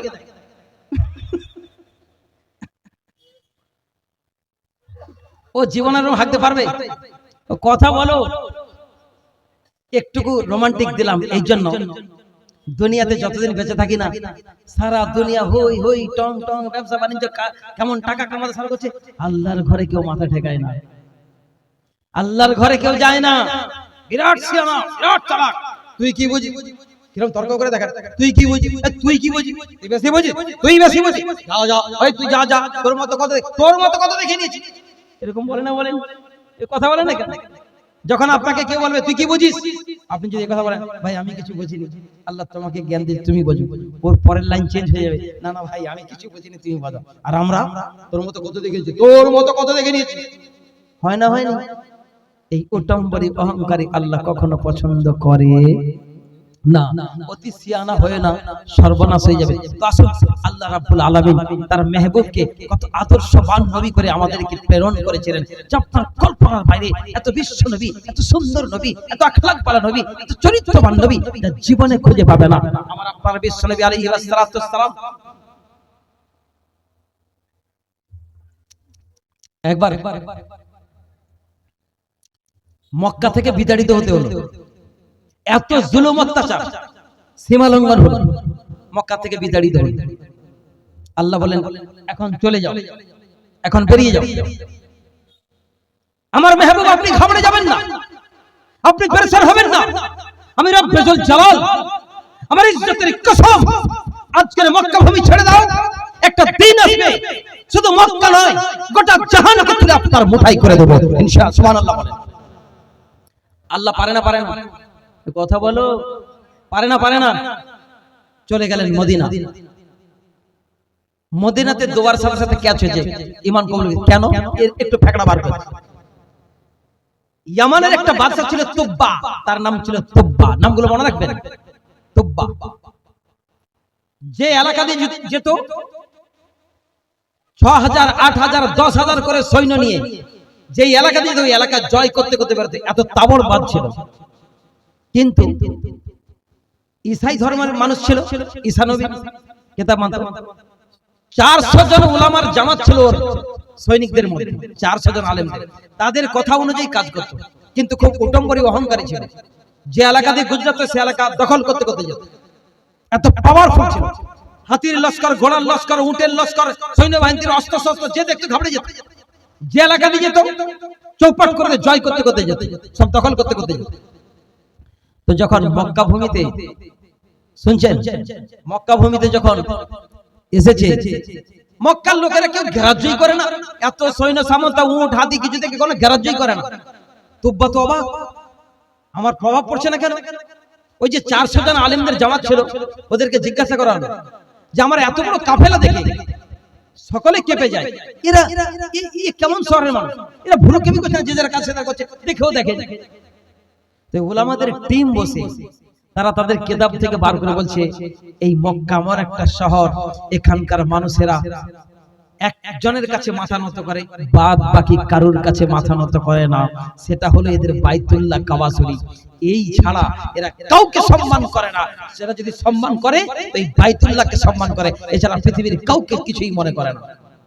তোবার রাগ হলো, তাই ঠিক আছে চলে রাত্রিবেলা সিদ্ধান্ত নিল, তাম্বু খেটেছে রাতে আছে, রাত্রিবেলা সিদ্ধান্ত নিল সকাল হলেই এই কাবাটাকে মাটির সাথে মিলিয়ে দাও, কাবা যখন ভেঙে যাবে ওদের অস্তিত্ব নষ্ট হয়ে যাবে, খেল খতম হয়ে যাবে। শুধু এইটুকু মনে মনে ধারণা করেছে, ধারণা করার সাথে সাথে ওর সর্দি জুকাম, সর্দি নাজলা মানে সর্দি এমন শুরু হয়েছে, আর সর্দিতে এত পচা দুর্গন্ধ, নিজেও টিকতে পারে না, কাফেলার কেউ টিকতে পারে না। অবাক, অনুমতি সারে না, সারা পরেশান। একদিন চলে গেছে, 24 ঘন্টা পেরিয়েছে, যত রকমের ডাক্তার ফাক্তার সব সঙ্গে রয়েছে, কেউ সারাতে পারে না, হতভম্ব। তো ওই যে 400 জন উলামাদের জামাত ছিল, তারা বসে গেল, তারা চিন্তা করে দেখলো, তারা সে জিজ্ঞাসা করছে আপনি বলুন তো, আপনি এই বাইতুল্লাহর ব্যাপারে, কাবার ব্যাপারে কোনো খারাপ ধারণা করেছেন? তখনও স্বীকার করেছে যে হ্যাঁ আমি ধারণা করেছিলাম এই কাবাটাকে মাটির সাথে মিলিয়ে দেবো। আপনি তাড়াতাড়ি তওবা করেন, কারণ ইনজিলের মধ্যে এই কাবার সম্মান লেখা রয়েছে, এই কাবাকে অসম্মান যারা করবে তারা তছনছ হয়ে যাবে, তারা দুনিয়াতে থাকবে না। সুতরাং আপনি যদি তওবা না করেন তাহলে আপনার মৃত্যু অনিবার্য। এই কথা বলার সাথে তওবা করেছে, শুধু মন্ত্র থেকে তওবা করতে দেরি, শট করে একদম সর্দি জুকাম সঙ্গে সঙ্গে সুস্থ হয়ে গেছে, সুবহানাল্লাহ। তখন তুব্বা বুঝতে পারলো এই জায়গাটা ছোটখাটো জায়গা। ওখান থেকে তুব্বা সৈন্য সামন্ত নিয়ে চলে গেলেন, মদিনায় গেলেন। মদিনায় গিয়ে তাঁবু খেলে থাকলেন।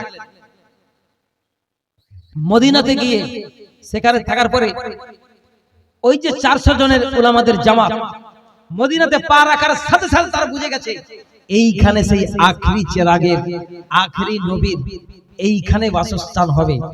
এক সপ্তাহ থাকার পরে তাব্বু যখন বলল যে চলো এবার কাফেলা নিয়ে অন্য জায়গায় যাবো, ওই 400 জনের জামাত বলল আমরা যাচ্ছি না, আপনি চলে যান, আপনার লহু লস্কর সব নিয়ে চলে যান, আমরা যাচ্ছি না। তাব্বু তো অবাক, সব আলেমদের জামাত, এরা বলছে যাবো না, কেন যাবে না? তাব্বু নিজে ওদের কাছে উঠে এলো, তোমরা যাবে না কেন? বলছে দেখো আমাদেরকে যদি কতল করে দাও তবু যাবো না। কেন যাবে না? বলছে আমরা আমাদের কিতাব থেকে পাচ্ছি আখেরি নবীর খুশবু পাচ্ছি, এইখানে সেই শেষ নবী যার জন্য দুনিয়া কায়েম হয়েছে তিনি এইখানে অবস্থান করবে, সুতরাং আমরা তার সাক্ষাতের জন্য যদি আমাদের জীবনে দেখা হয়ে যায় আমরা সেই সাক্ষাতের জন্য থাকবো, আমরা যাব না। সুবহানাল্লাহ।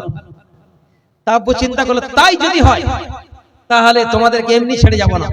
এই 400 জনের জন্য একটা ঘর বানালেন, সকলে আলাদা ঘর বানালেন, পাশে আরেকটা মেহেল বানালেন। তাব্বু নিজের হাতে একটা চিঠি লিখলেন, আর উলামাদের যে হেড ছিল তার হাতে দিয়ে বলেন দেখো তোমাদের জীবদ্দশায় যদি আখেরি নবী এসে যায় আমি তো চলে যাব, দেশে ফিরে যাব, অন্তত আমার এই চিঠিটা দেবে আর দিয়ে বলবে আমাকে যেন উম্মতের মধ্যে শামিল করে নাই। বলেন সুবহানাল্লাহ। আর এই যে ঘরটা বানালাম এই ঘরটা আমি তুব্বার তরফ থেকে, আমি বাদশার তরফ থেকে আমার এই নবী শেষ নবীকে আমি হাদিয়া করে গেলাম। তোমাদের জীবনে যদি না আসে তোমরা তোমাদের সন্তানদেরকে নসিহত করে যাবে, তাদের জীবনে যদি না আসে তারা যেন তাদের সন্তানদেরকে নসিহত করে যায়, এইভাবে করতে থাকে। এবারে শুনেন, এই করে করে দীর্ঘ 650-700 কোন রিওয়ায়াতে 1000 বছর চলে গেছে, নবী আসেন। এদিকে নবী এলেন, মুহাম্মদুর রাসূলুল্লাহ সাল্লাল্লাহু আলাইহি সাল্লাম কাবার মানে জালিমদের অত্যাচারে আল্লাহ পাক এখান থেকে পার করে দিলেন। এই মদিনাবাসীরা উনি প্রথমে আবিসিয়ানে দাওয়াত দিয়েছে, ওরা বলেন দেখুন আপনি থাকুন, আমাদেরকে কিছু বলবেন না, আপনি আমাদের বাপদাদার ধর্ম ত্যাগ করতে বলবেন, ওখান থেকে দিন প্রচার হয়। তাই পেয়ে গেছে তারা জুলুম অত্যাচার সীমা লঙ্ঘন করেছে, সেখান থেকে বছর হয়। মক্কাবাসীরা নিজের চাচা চাচিরা আগেই পাথর বর্ষণ করেছে, এখান থেকে হয় না। মদিনা থেকে কেন হলো এইটা বলতে চাচ্ছি, যে মদিনা থেকে এই দিনের প্রদীপটা কেন জন্ম। মদিনাতে যেদিনকে সফর করছেন সিদ্দিক আকবর রাদিয়াল্লাহু আনহু, আমার রাসূল দুজনে যাচ্ছে। ওরা খবর পেয়েছে বিশ্বনবী আসতেছেন। খেজুর গাছে, মরুভূমির বালুর উপরে, পাহাড়ের উপরে, বাচ্চা বুড়ো জওয়ান যুবতী, মেয়ে ছেলে বেটা ছেলে সব অপেক্ষা করছে। ওই মরুভূমির লাশ প্রান্তরে যখন দেখতে পেলেন, হ্যাঁ দুজনা কেউ লুটপুট হয়ে আসতেছে, একেবারে জরাজীর্ণ অবস্থা, এতদিন সফর করেছে, ধুলোবালি মাখা। এরা একটা কবিতা পড়তে পড়তে ছুটছে নবীর কাছে। নবীজির কাছে ছোট ছোট বাচ্চাগুলো চতুর্দিক থেকে গোল করে ধরে নিয়েছে। নবীজি সকলকে নিয়ে জমিনে গেড়ে হাঁটু গেড়ে বসলেন। ছোট্ট বাচ্চাগুলো নবীজির হাতে হাত বুলাচ্ছে, আদর করছে, যত্ন করছে।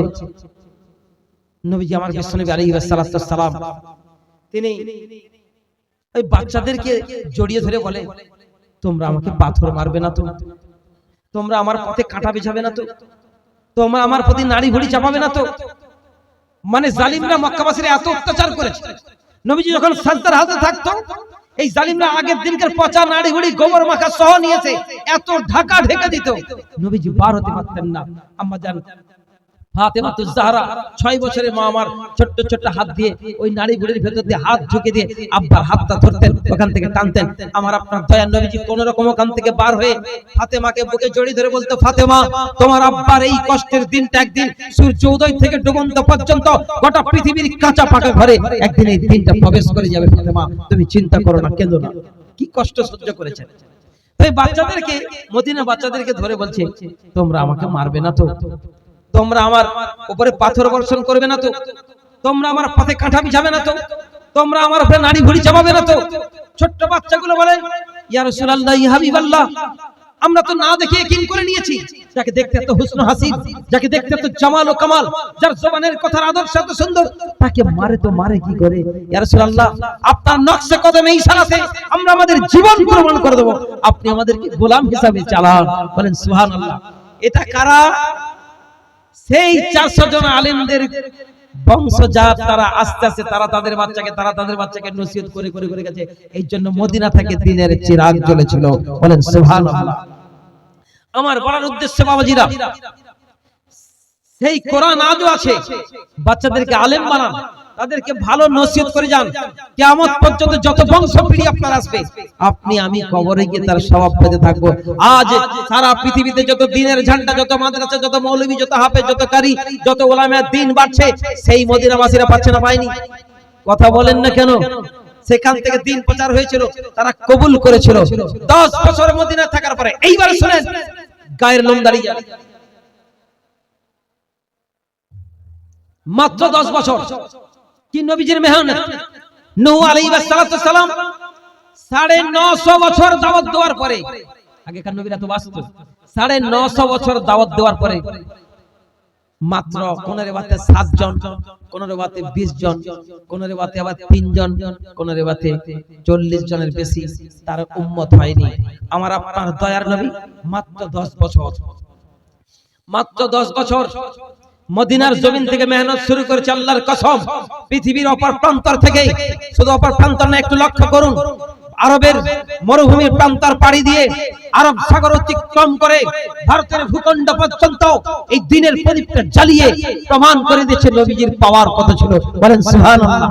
আল্লাহ পাক পারেন তার নবীকে দিয়ে করিয়েছেন। 10 বছর পরে 10,000 সৈন্য নিয়ে মক্কা জয় করার জন্য অগ্রসর করছেন। মক্কাবাসীরা ভীতস্ত হয়ে গেছে, কম্পন এসে গেছে। এবার তো আমাদের কতল করে ফেলবে, এবার তো এক একটাকে ধরে ফাঁসিতে লটকে দেবে। কারণ আমরা কি অত্যাচার করেছি মোহাম্মদ জানে। 10 বছর পরে 10,000 সৈন্য নিয়ে কাবার চতুর্দিক থেকে গেট ভরে যখন সৈন্যরা ঢুকছে, প্রত্যেকে যে যারা বাড়িতে লুকিয়ে গেছে, আজ মুহাম্মদ সাল্লাল্লাহু আলাইহি সাল্লামের সামনে দাঁড়াবার মতো যোগ্যতা কোন মক্কাবাসীর নাই। সকলে লুকিয়ে গেছে, সকালে ভাবছে আজকে কতল করে দেবে, এক একটাকে ধরে গ্রেফতার করা হবে, ফাঁসিতে লটকে দেওয়া হবে, এরকম ভীতস্ত হচ্ছে। কিন্তু আমার আপনার নবী বিশ্বনবী আলাইহিস সালাম তিনি মক্কাতে সর্বপ্রথম দাঁড়িয়ে, মক্কার চৌকাঠে দাঁড়িয়ে প্রথম ঘোষণা দিলেন, আমি ঘোষণা দিলাম মোহাম্মদ বিন আব্দুল্লাহ ঘোষণা দিলাম যে যার নিজের বাড়িতে থাকবে হেফাজত, আবু সুফিয়ানের বাড়িতে যে চলে যাবে হেফাজত।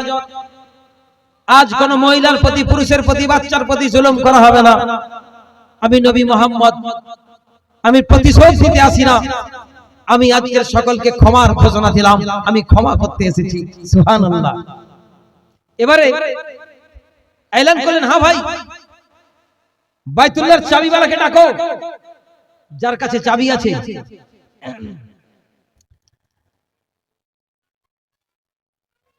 যার কাছে চাবি আছে তিনি তো ভয় কেঁপে গেছে, কারণ মোহাম্মদ যাবার সময় বলে গেছিল যে আবু তালহা তুমি জেনে রাখো যে একটা সময় আসবে এই চাবি তুমি নিজের হাতে আমার হাতে দেবে। সুবহানাল্লাহ। চাবিটা নিয়ে আসছেন, ওর নামটা আমার ঠিক খেয়াল পড়ছে না, ও তখন তো এখন ঈমান আনেনি। উনি চাবি আনছেন আর থরথর করে কাঁপছে, নিশ্চয় আজকের কতল করে দেবে। কারণ যাবার সময় আমাকে ধমক দিয়ে গেছিল একটা সময় আসবে তোমাকে নিজের হাতে আমাকে চাবি দিতে হবে। চাবির ছড়াটা আনছে আর কাঁপছে। সাহাবীদের কাতার লেগে আসে, ও দু কদম বাড়ায় তো ডানে একবার তাকায়, বামে একবার তাকায়, কোন সাহাবী একটা চুঁ শব্দ করে না। হ্যাঁ, মনে পড়ছে উসমান বিন তালহা নাম, উসমান বিন তালহা। ওর হাতে চাবিটা যখন এনে আল্লাহ রাসূল সাল্লাল্লাহু আলাইহি ওয়াসাল্লামের কাছে দিলেন, উসমান বিন তালহা বলে, এক যারা ভুরু কুচকায় না, আমাকে কিছু বলা তো দূরের কথা, নবীজি আমার মুচকি হেসে চাবিটা আমার হাত থেকে তুলে নিলেন। সুবহানাল্লাহ। একটা ক্রিটিসাইজ করেন, চাবিটা খুললেন। এই 10 বছর পরে কাবার চাবি নিজের হাতে খুলছেন। বাইতুল্লাহ চাবি খুলেই আমার আপনার দয়া নবীজি সর্বপ্রথম কাবার ভিতরে দাখিল হয়ে প্রবেশ করার সাথে সাথে 2 রাকাত নামাজ পড়ে সাজদা করে দিলেন। সুবহানাল্লাহ। সাজদা করে বার হলেন। কিছু সাহাবীরা জিজ্ঞাসা করছে, ইয়া রাসূলুল্লাহ, এই যে মূর্তিগুলো আছে, দেবদেবীর যে মূর্তিগুলো আছে টেনে বাইরে বার করে দেয়। আমার রাসূল বলেন, না, বার করার দরকার নেই। যারা এগুলোকে পূজা করে তাদের দিলের উপরে মেহনত করো, একদিন তারা এটাকে তুলে বার করে দেবে। সুবহানাল্লাহ। আল্লাহ রাসূল বার হলেন, চাবি মারলেন, চাবি মেরে চাবিটা তো কাউকে দিবে। সাহাবীরা ভাবতেছেন হয়তো আবু বকরের হাতে দেবে। ডান হাতে আবু বকর, বাম হাতে ওমর, উসমান, আলী, উবাইদা ইবনে জাররাহ, খালিদ বিন ওয়ালিদ, বিশ্ব সাহাবীরা সব সামনের কাতারে দাঁড়িয়ে আছে। সকালে ভাবছিলেন ভাই আবু বকর, নাহলে ওমর, নাহলে উসমান, নাহলে নিজের জামাই আলী, এই 4 জনের কারোর হাতে হবে। কিন্তু আল্লাহ রাসূল সাল্লাল্লাহু তাআলা আলাইহি সাল্লাম মুচকি হেসে ডাক দিলেন, উসমান বিন তালহা। তিনি তাকালেন, চাবিটা মুচকি হেসে উসমান বিন তালহার হাতে দিয়ে বলে, উসমান বিন তালহা, এই চাবিটা রাখো, আর আমি নবী মুহাম্মদুর রাসূলুল্লাহ এই চাবি দিয়ে তোমাকে বলে দিলাম এই চাবি কিয়ামত পর্যন্ত তোমার বংশধরের হাতে থাকবে। উসমান বিন তালহা বলে, নবীজি চাবি দেওয়ার সাথে সাথে আমার এমন মনে হলো শুধু চাবিটা আমার হাতে দেয় না, আমার জন্য মনে হলো আমার কলেজাতে কালিমাটাকে গেঁথে দিল। সুবহানাল্লাহ। আমি আর 1 সেকেন্ড দেরি করি না, আমি ছটাং করে বসে পড়ে নবীজির কদম ধরে জড়িয়ে ধরে বলি, ইয়া রাসূলুল্লাহ, আর আপনি আমাকে ছাড়বেন না, আমি আপনাকে ছাড়তে চাই না, আপনার কালিমাটা আমাকে পড়িয়ে দিয়ে আপনার গোলাম বানিয়ে নেন। সুবহানাল্লাহ। সামনে আবু বকরের বাড়ি, রাত হয়ে গেছে। ইয়া রাসূলুল্লাহ, সামনে আমার বাড়ি, আমার বাড়িতে চলো। রাসূল মুখ নিচের দিকে করেছে, কিছু বললেন না। সাইয়েদনা ওমর বলেন, ইয়া রাসূলুল্লাহ, এই একটু দেখা যায়, আমার বাড়িতে চলো। কিছু বলছেন না। উসমান বলেন, আর পাশেই দেখুন আমার বাড়ি, না, কিছু বলছেন না। আলী ডাকলেন নিজের জামাই, একদম পাশে আমার বাড়ি, রাসূলুল্লাহ আমার বাড়িতে আসুন। রাসূল কিছু বলছেন না। ওখানে বিখ্যাত সাহাবী সব রয়েছেন। আবু সুফিয়ানও তখনই মানেন, বলছেন, ইয়া রাসূলুল্লাহ, আমার বাড়িতে সবথেকে নিকট, আপনি আমার বাড়িতে আসুন। সমস্ত রকমের খানা, শোবার আয়োজন, যত রকমের জরুরত সব পূরণ করতে পারবেন। এদিকে এই কথা হচ্ছে, ওদিকে মক্কা থেকে 1.5-2 কিলোমিটার দূরে ওনার একটা চাচাতো বোন ছিল। মনোযোগ দিয়ে সহকারে শুনেন। তো সেই চাচাতো বোন, তার ছোট ছোট বাচ্চা, স্বামী নেই, তার ছোট ছোট বাচ্চাগুলো কে সেই মহিলা শোনাচ্ছে যে মোহাম্মদ আর আমি একসঙ্গে খেলাধুলা করতাম, আমরা একসঙ্গে ছোটাছুটি করতাম, আমরা একসঙ্গে খাওয়া দাওয়া করতাম, আমরা একসঙ্গে খেলাধুলা করতাম। ছোট বাচ্চাদের মনে কখন কি প্রশ্ন এসে যায়। তার মাকে জিজ্ঞাসা করছে, মা তাহলে মামা কি আজকে আমার বাড়িতে আসবে? এইটুকু বলার সাথে সাথে উম্মে হানি, ওনার নাম ছিল উম্মে হানি রাদিয়াল্লাহু আনহা, ওই মহিলার চোখ থেকে বলবল করে অশ্রু ঝরা গরম পানি শুরু হয়েছে। সেই মোহাম্মদ কি আর আজকের মতো মোহাম্মদ আছে? 10,000 লৌহ লস্কর সৈন্য বাহিনী নিয়ে মক্কা জয় করেছে। গোটা আরব জাহানের আমিরুল মুমিনিন, গোটা আরব জাহানের চালানোর নেতৃত্ব দিয়েছে। সে কি আমার মতো আর এই ছোট্ট গরিব বোনটার কথা মনে রেখেছে? বাচ্চাদেরকে কি বলবে খুঁজে পাচ্ছে না, ঝরঝর করে কাঁদছে। এমন তো সময় দেখে গেল দরজাতে আওয়াজ।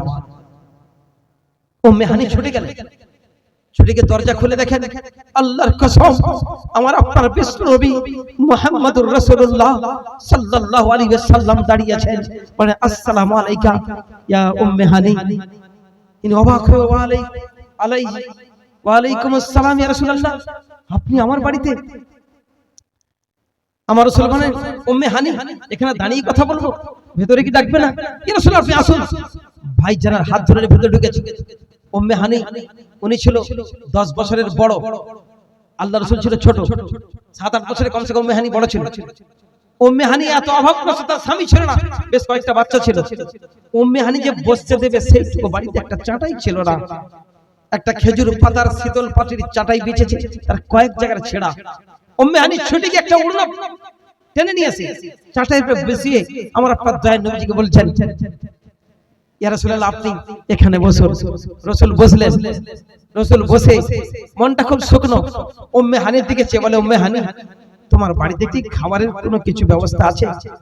উম্মে হানি ছুটে গেছে, কিন্তু আল্লাহর কসম সেদিন উম্মে হানির ঘরে চুলো জ্বলে না। উম্মে হানির ঘরে খাবারের কিছু ছিল না। উম্মে হানি বাড়ির ভিতরে ঢুকে দেখে পরশুদিনকের একটা আধা ছেঁড়া রুটি শক্ত হয়ে গেছে, বড় বড় হয়ে গেছে। উম্মে হানি ঝরঝর করে কাঁদছে, বিশ্বনবী আমার বাড়িতে আর আমি একটু খাবার দিতে পারিনি। উম্মে হানি ওই রুটিটাকে নিয়েছে, ইয়া রাসূলুল্লাহ আমার বাড়িতে আর কিচ্ছু খাবার নেই, এই রুটির টুকরো ছাড়া আর কিচ্ছু নেই। আমার আপনার দয়ার নবীজি বলেন উম্মে হানি রুটিটা ময়লাও ছিল, ধুলো হয়ে গেছিল, বলে উম্মে হানি ওই রুটিটা ধুয়ে আনো, আমি তোমার হাতের রুটিটা খেতে চাই। উম্মে হানি তাড়াতাড়ি রুটিটাকে ধুয়ে এনে দিয়েছেন, না কোনো তরকারি না কোনো কিছু। সামনে পানির পেয়ালা রেখেছে, আল্লাহ রাসূল পানিতে ডোবাচ্ছেন আর খাচ্ছেন।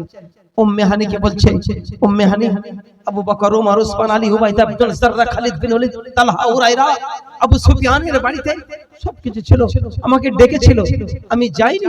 আমি তাদেরকে কি বলেছি জানো? কি বলেছি? ছোট্ট বাচ্চাগুলো মুহাম্মদুর রাসূলুল্লাহ সাল্লাল্লাহু তাআলা আলাইহি ওয়াসাল্লামের দিকে চাতক পাখি নিয়ে শুনছেন কথাগুলো। আমার আপনার দয়ার নবীজি বলেন উম্মে হানি আমি কি তাদেরকে কি বলেছি জানো? কি বলেছে রাসূলুল্লাহ?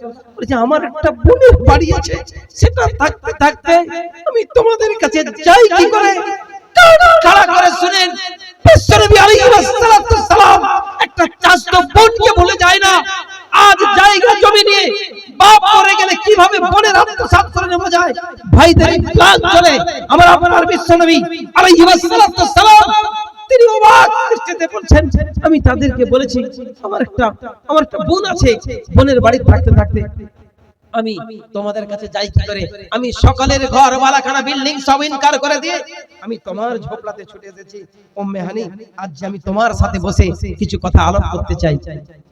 রুটিটা খেলেন, রুটিটা খাওয়ার পরে উম্মে হানিকে জিজ্ঞাসা করছে উম্মে হানি আমি তোমাকে কিছু কথা বলবো। উম্মে হানি মনে করছে কোনো তাহাজ্জুদ, কোন সুন্নতে তরিকা, কোন ফরজ, কোন হুকুম হাকাম, কোন কোরআনের বাণী, কোন কিছু আমলের ব্যাপার কিছু শোনাবে। কিন্তু আমার রাসূল বললেন উম্মে হানি আমার কাছে বসো, আজ আমি তোমার সাথে কিছু কথা বলতে চাই। ইয়া রাসূলুল্লাহ কি বলতে চান বলুন। সাইয়েদনা মুহাম্মদুর রাসূলুল্লাহ সাল্লাল্লাহু তাআলা আলাইহি সাল্লাম বলেন উম্মে হানি আমি তখন খুব ছোট ছিলাম, তোমার তো অনেক জ্ঞান ছিল, মাত্র 6 বছর বয়সে আমার মা চলে গেছে, তুমি কি আমাকে একটু শোনাতে পারবে আমার মা কেমন করে হাসতো, আমার মা কেমন করে কথা বলতো, আমার মা কেমন করে মানুষের সামনে কথা উপস্থাপন করতো? উম্মে হানি ঝরঝর করে কাঁদছিল, আল্লাহ রাসূলকে তার মার কথা শোনাচ্ছিল। এখানে পুরো কথা শোনানো শেষ হয়নি, সঙ্গে সঙ্গে রাসূল পাক সাল্লাল্লাহু আলাইহি ওয়াসাল্লাম কাঁদতেছিলেন, ঝরঝর করে হিচকি লেগে যাচ্ছিলেন, আর বলছিলেন উম্মে হানি তুমি কি বলতে পারবে, তুমি তো আমার আব্বাকে নিশ্চয়ই দেখেছো, কারণ তুমি তো আমার থেকে 8-10 বছরের বড়। উম্মে হানি আমি নাকি 6 মাসের পেটের মধ্যে ছিলাম, আমার আব্বা চলে গেছে আব্দুল্লাহ, আমি তাকে নয়ে দেখিনি, তুমি কি বলতে পারবে আমার আব্বাকে কেমন দেখতে, আমার আব্বা কেমন করে হাসতো, আমার আব্বা কেমন করে কথা বলতো, এইটুকু খালি বলতেছিল। আল্লাহ রাব্বুল ইজ্জত ওয়াল জালাল জিবরাইলকে ডাকতে বলেন, জিবরাইল ছুটে যাও, ছুটে যাও, আমার মেহবুব নিজের মা বাবার কথা চিন্তা করে চোখের অশ্রু ঝরে গরম পানি টপ টপ করে জমিনে পড়ছে, ও জিবরাইল ছুটে যাও, আমার মেহবুবকে খুশির সংবাদ শোনাও। জিবরাইল ছুটে এলেন, জিবরাইল ছুটে এসে আল্লাহর রাসূলের সামনে দাঁড়িয়ে বলেন, আসসালামু আলাইকা ইয়া রাসূলুল্লাহ, আপনি কাঁদবেন না, আপনি বিচলিত হবেন না, আপনি কিঞ্চিত পরিমাণ চিন্তা করবেন না, ইয়া রাসূলুল্লাহ রব্বুল জালাল আপনার জন্য একটা সন্দেশ, একটা খবর পাঠিয়েছে। আল্লাহর রাসূল অবাক হয়ে শুনছিলেন, যখন ওহী নাজিল হতো তখন তিনি চটচট করে ঘেমে যেতেন। ওহী নাজিল হচ্ছে, জিবরাইল আলাইহিস সালাম বলছেন, ইয়া রাসূলুল্লাহ আপনি জানেন না আপনার কেউ নেই, কোথাও নেই, কিছু নেই, বাপ নেই, মা নেই, দাদা নেই, দাদি নেই, ভাই নেই, বোন নেই, কেউ নেই, কোথাও নেই, কিছু নেই, আপনি একদিন এই মক্কার ভূমি জন্মভূমি ছেড়ে চলে গেছিলেন, রব্বুল জালাল আপনাকে প্রমাণ করে দিয়েছে যার কেউ নেই, কোথাও নেই, কিছু নেই, একজন ইতিম মশাইকে তুলে গোটা জাহানের বিশ্ব নবী বানিয়ে প্রমাণ করে দিয়েছে আমার আল্লাহ যখন চাইছে তাই করতে পারে। এই নবী আপনি কাঁদবেন না, বলেন সুবহানাল্লাহ। এদিকে এরকম চলছে, ফজরের ওয়াক্ত হয়ে গেছে, উম্মে হানির দরজাতে আওয়াজ, উনি দরজা খুলে দেখেন 10,000 সাহাবী কেউ বাড়িতে যায় না। উম্মে হানির ঘরের চতুর্দিকে খেজুর বাগানের সকালে আমার রাসূলের জন্য মরুভূমির বালুর উপরে সমস্ত সাহাবীরা বসে আছে। যেমন ওস্তাদ তেমন ছাত্র, যেমন টিচার তেমন স্টুডেন্ট, কি মোহাব্বত সাহাবীদের দেখেন, গোটা 10,000 সাহাবী কেউ ঘুমায় না। আল্লাহ রাসূল বার হয়ে দেখেন চতুর্দিকে 10,000 সাহাবীরা সকালে মরুভূমির বালুর উপরে বসে আছে। ইয়া রাসূলুল্লাহ ফজরের সময় হয়ে গেছে, তড়িঘড়ি করে বাইতুল্লাহর কাছে চলে গেলেন, চলে গিয়ে এখন আজান দেবেন। আল্লাহ রাসূল ডাক দিলেন, বেলাল, আমার বেলাল কোথায়? বেলাল তো গোলাম ছিল, সেই উট যেখানে উট বাঁধা আছে সেখানে দাঁড়িয়ে ছিল। বেলালের নাম যখন ডেকেছে বেলাল তো অবাক, এত বিখ্যাত সাহাবীরা থাকতে আমার কি কাজ? সমস্ত সাহাবীদেরকে চিরে চিরে সামনে এসে বলেন, ইয়া রাসূলুল্লাহ এত দামি দামি সাহাবীরা থাকতে থাকতে আমার মতো গোলামের জন্য কি কাজ আছে আপনি বলেন।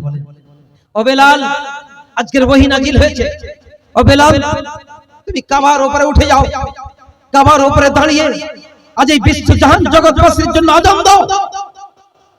এই কথাটা একটু কান খাড়া করে শুনে, বেলাল যখন উমাইয়ার গোলাম ছিল সকলে কাবা তওয়াফ করত, বেলালের একবার শখ হয়েছিল মনে যে আমি একবার কাবা তওয়াফ করি। যেই বেলাল কাবা তওয়াফ করতেছিল, উমাইয়া, উতবা, সাইবারা তারা এত চাবুক চালিয়েছিল, এত কোড়া মেরেছিল, গোটা বেলালের রক্তাক্ত দেহ করে তাদেরকে টেনে হিচড়ে কাবা থেকে বাইরে করে দিয়ে, আর দলিল একটা লিখিত দেওয়া হয়েছিল কখনো কোনো গোলাম যেন কাবার চত্বরে না আসে, গোলাম হয়ে কাবার চত্বরে এসে গেলে আমরা মালিকের সম্মান থাকলো কোথায়, গোলাম আর মালিক তো এক হয়ে যাবে, তাই কখনো কোনো গোলাম যেন কাবার চত্বরে না আসতে পারে। কোন গোলাম কাবার চত্বরে যেতে পারতো না। আজ রব্বুল জালাল তার মেহবুবকে ডাকতে বলেন, ও মেহবুব আজকের গোটা জাহানের জগৎবাসীর সামনে আমি আল্লাহ আমি প্রমাণ করাতে চাই যে গোলামকে দেখার মতো কোনো সুরত ছিল না, যার চুলে বড় খেবড়ো, যার চোখ ভেতরে ঢুকে গেছে, যার গাল ভেতরে ঢুকে গেছে, যার দাঁতটা উঁচু, ঠোঁটটা মোটা, হাতের আঙ্গুল বাঁকাটেরা, কালো কুচ্ছিরি, যাকে কেউ পছন্দ করে না, আমি রব্বুল জালাল আমার বেলালকে কত পছন্দ করি। আমার মেহবুব আমার বেলালকে বলো, যেই কাবাকে, যেই বাইতুল্লাহকে সারা দুনিয়া সাজদা করে, সারা দুনিয়া মাথা নত করে, আজকে আমার বেলাল ওই কাবার ছাদের উপরে উঠবে, আমার বেলালের কদমের তলায় কাবা হবে, যে কাবাকে সারা দুনিয়া সাজদা করে আমার বেলালের কদম তলায় কাবা হবে, আর কাবার ছাদে দাঁড়িয়ে আমার বেলাল আযান দেবে। আজ আমি প্রমাণ করাতে চাই আমার বেলাল গোলামের দামটা কত। সুবহানাল্লাহ। বেলাল যখন কাবার চাদর ধরে ধরে উপরে উঠছিলেন, ঝরঝর করে কাঁদছিলেন যে একদিন আমাকে এখান থেকে চাবুক মারতে মারতে রক্তাক্ত করে বার করে দেওয়া হয়েছিল, আজ আমাকে এই কাবার উপরে দাঁড়িয়ে আযান দেওয়ার কথা বলা হচ্ছে। সেদিন বেলাল রাদিয়াল্লাহু আনহু ও ভাই উঠবেন না এই সময় উঠবেন না, বসে যান। বেলাল ধরে কাবার গ্লাভ ধরে ধরে উপরে উঠলেন, ছাতে দাঁড়ালেন। ছাতে দাঁড়ানোর পরে 10,000 সাহাবী গোল করে দাঁড়িয়ে আছে, সামনে সেহনে রাসূল পাক সাল্লাল্লাহু আলাইহি সাল্লাম দাঁড়িয়ে আছে। তিনি চিন্তা করলেন বিলালের মনের কথা, তিনি চিন্তা করলেন আমি বদরের প্রান্তর থেকে আযান দিয়েছিলাম কিবলার দিকে মুখ করে, আমি উহুদের প্রান্তর থেকে আযান দিয়েছিলাম বাইতুল্লাহর দিকে মুখ করে, আমি খন্দকের যুদ্ধ থেকে আযান দিয়েছিলাম বাইতুল্লাহ থেকে মুখ করে, আমি পৃথিবীর যে প্রান্তর থেকে আযান দিয়েছিলাম বাইতুল্লাহর দিকে মুখ করে, কারণ বাইতুল্লাহটা আমার কিবলা ছিল। আজ কিবলা কোথায়? আমি তো কিবলার উপরে দাঁড়িয়ে আছি। মনোযোগ আছে আপনাদের? ও ভাই মনোযোগ আছে? বুঝতে পারছেন তো? বেলাল অবাক যে আজকের কিবলা কোথায়, আমি কোথায়, আমার কদম তলে কিবলা, কোন দিকে মুখ করে আযান দেব? বেলাল বলে আমি 1 সেকেন্ড দেরি করে না, যে तमाम জাহানকে, যে तमाम জাহানের জিন্নাত ইনসান যে কাবাকে কিবলা বানিয়ে সাজদা করে, এই কিবলারও তো একটা কাবা আছে, এই বাইতুল্লাহর একটা কাবা আছে, এই বাইতুল্লাহর কিবলা হলো অন্য কেউ নয়, সেটা হলো মুহাম্মাদুর রাসূলুল্লাহ। নারায়ে তাকবীর।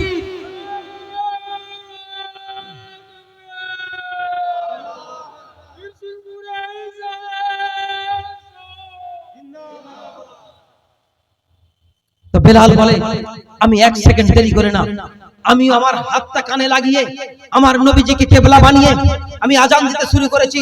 ঠিক সেই সময় যাকে বেলাল কাবা বানিয়েছে, বাইতুল্লাহ মানে কিবলা বানিয়েছে, কারণ বাইতুল্লাহটা দাঁড়িয়ে আছে, ঠিক সেই সময় রব্বুল জালাল তার মেহবুবের অন্তরে ঢেলে দিয়েছে, মেহবুব আমার বেলাল কাবার সাথে দাঁড়িয়ে আযান দেয়, আমার মেহবুব এই সময় তুমি আমার কাবাকে তওয়াফ করো। সুবহানাল্লাহ বলে। এখন আল্লাহ রাসূলের দিলে খেয়াল এসেছে যে কাবা তওয়াফ করব, তো কাবা তওয়াফ করতে শুরু করেছে। যা কাবা তওয়াফ করতে শুরু করেছে, বেলাল বলে হাই কি হলো, আমি যাকে কিবলা বানিয়েছি সে তো তওয়াফ করে, এবারে আমি কি করব? তো বেলাল বলে আমিও দেরি করি না, যে সারা জাহান, সে সারা দুনিয়ার জিন্নাত ইনসান যে কিবলাকে কিবলা বানিয়ে সাজদা করে, এই কিবলার একটা কিবলা মুহাম্মদুর রাসূলুল্লাহ। বেলাল বলে আমি দেরি করি না, আমি আমার কানে ধরা হাতটা নিয়ে আমি আমার রাসূলের দিকে রাসূল ঘুরে আমি আযান দিতে ঘুরতে শুরু করেছি। সুবহানাল্লাহ বলা যায় না? আমার রাসূল তওয়াফ করে, বেলালও কাবার উপরে দাঁড়িয়ে আমার রাসূলকে কিবলা বানিয়ে আযান দিতে আছে, আযান কমপ্লিট করলেন। বলেন সুবহানাল্লাহ। আমার রাসূলের মর্যাদা, তার ছাত্রদের মর্যাদা, নবীজির সাহাবীদের কি কথা বলবো, যা বললে রাতের পর রাত কেটে যাবে। আপনারা বিরক্ত হচ্ছেন না? আপনারা বিরক্ত হচ্ছেন না? হাত তুলে দেখান। গাড়ি চলবে, কতক্ষণ চলবে?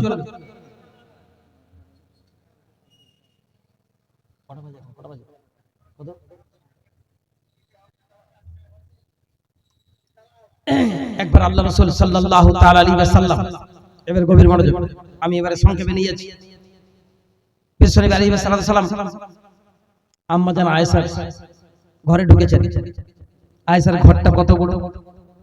নবীজির প্রত্যেকটা বিবির একটা ঘর ছিল, আয়েশার একটা ঘর ছিল। আয়েশার ঘরটা কত বড়! কি ঘর ছিলেন নবীজি, কেমন করে! আজ আমাদের ঘর, বিল্ডিং, বালাখানা, আমাদের গোসলখানা, আমাদের বাথরুম, আমাদের টয়লেট, আমাদের বৈঠকখানা, আমাদের ও কত কি। নবীজির বিবি আম্মা জান আয়েশার ঘরটা একটু দেখেন। আম্মা জান আয়েশা বলেন যে আমার রাসূল আমার ঘরে নিয়ত করেছেন তাহাজ্জুদের, আল্লাহু আকবার, নিয়ত করেছেন। আম্মা জান আয়েশা রাদিয়াল্লাহু বলেন যে আমি সঙ্গে সঙ্গে ঘুমিয়ে গেছি, কারণ আমি জানি আমার রাসূল কতক্ষণ নামাজে দাঁড়িয়ে থাকবে। ঠিক আমার একটা ঘুম হয়ে যাবে, আমি চোখটা খুলে দেখবো আমার রাসূল সবে রুকুতে গেছেন। যখন রুকুতে যায়, তাই রাদিয়াল্লাহু বলেন আমি একবার পাশ ফিরে নেই, পাশ ফিরে আবার ঘুমিয়ে পড়ি। আমি জানি রুকুতে আমার আল্লাহ রাসূল কতক্ষণ রুকুতে থাকে, আমার আবার একটা ঘুম হয়ে যায়। আমি যখন জাগে দেখি যে আমার রাসূল দাঁড়িয়েছে, এবারে সাজদাতে যাবে, ঘরটা এতটুকু ছিল যে আম্মা জান আয়েশা রাদিয়াল্লাহু আনহা বলেন এবারে আমি বুঝতে পেরেছি আমার রাসূল আল্লাহর কাছে সাজদা চলে যাবে। আম্মা জান আয়েশা রাদিয়াল্লাহু বলেন আমি আমার পাটাকে জাস্ট এইভাবে করে ঘুরিয়ে সুকুড় করে এক জায়গায় জড়ো করে নিতাম, ওই গ্যাপ জায়গাটা এসে আমার রাসূল সাজদায় পড়ে যেতেন। আমার ঘরটা এত বড় ছিল। আল্লাহু আকবার। ঘরটা কি ছিলেন দেখেন, এই ছিল ঘর। আল্লাহ রাসূল সাল্লাল্লাহু তাআলা আলাইহি ওয়াসাল্লাম একদিন তাহাজ্জুদের পরে বসে আছে, মনটা খুব খারাপ, চোখ লাল বর্ণ আর ঝরঝর করে কাঁদছে। আয়েশা রাদিয়াল্লাহু আনহা অবাক, ইয়া রাসূলুল্লাহ কি ব্যাপার, আপনার মনের অবস্থা আজকে ভালো নাই, আপনার কম্পন হচ্ছে শরীরে, আপনার সমস্যা কি, অসুবিধা কি? জিজ্ঞাসা করে, কোনো কিছু উত্তর নেই।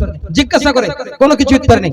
আয়েশা আয়েশা কিয়ামতের ভয়াবহ কথা মনে উঠেছে। আয়েশা রাদিয়াল্লাহু আনহা জিজ্ঞাসা করেছেন, ইয়া রাসূলুল্লাহ কিয়ামতের ভয়াবহ বলতে কি বোঝায়? আল্লাহ রাসূল বলে, শুনতে চাও? আম্মা জান আয়েশা বলেন, শুনান। এবারে কান খাড়া করে শুনেন, আমার বক্তব্য গুছিয়ে নিয়েছেন।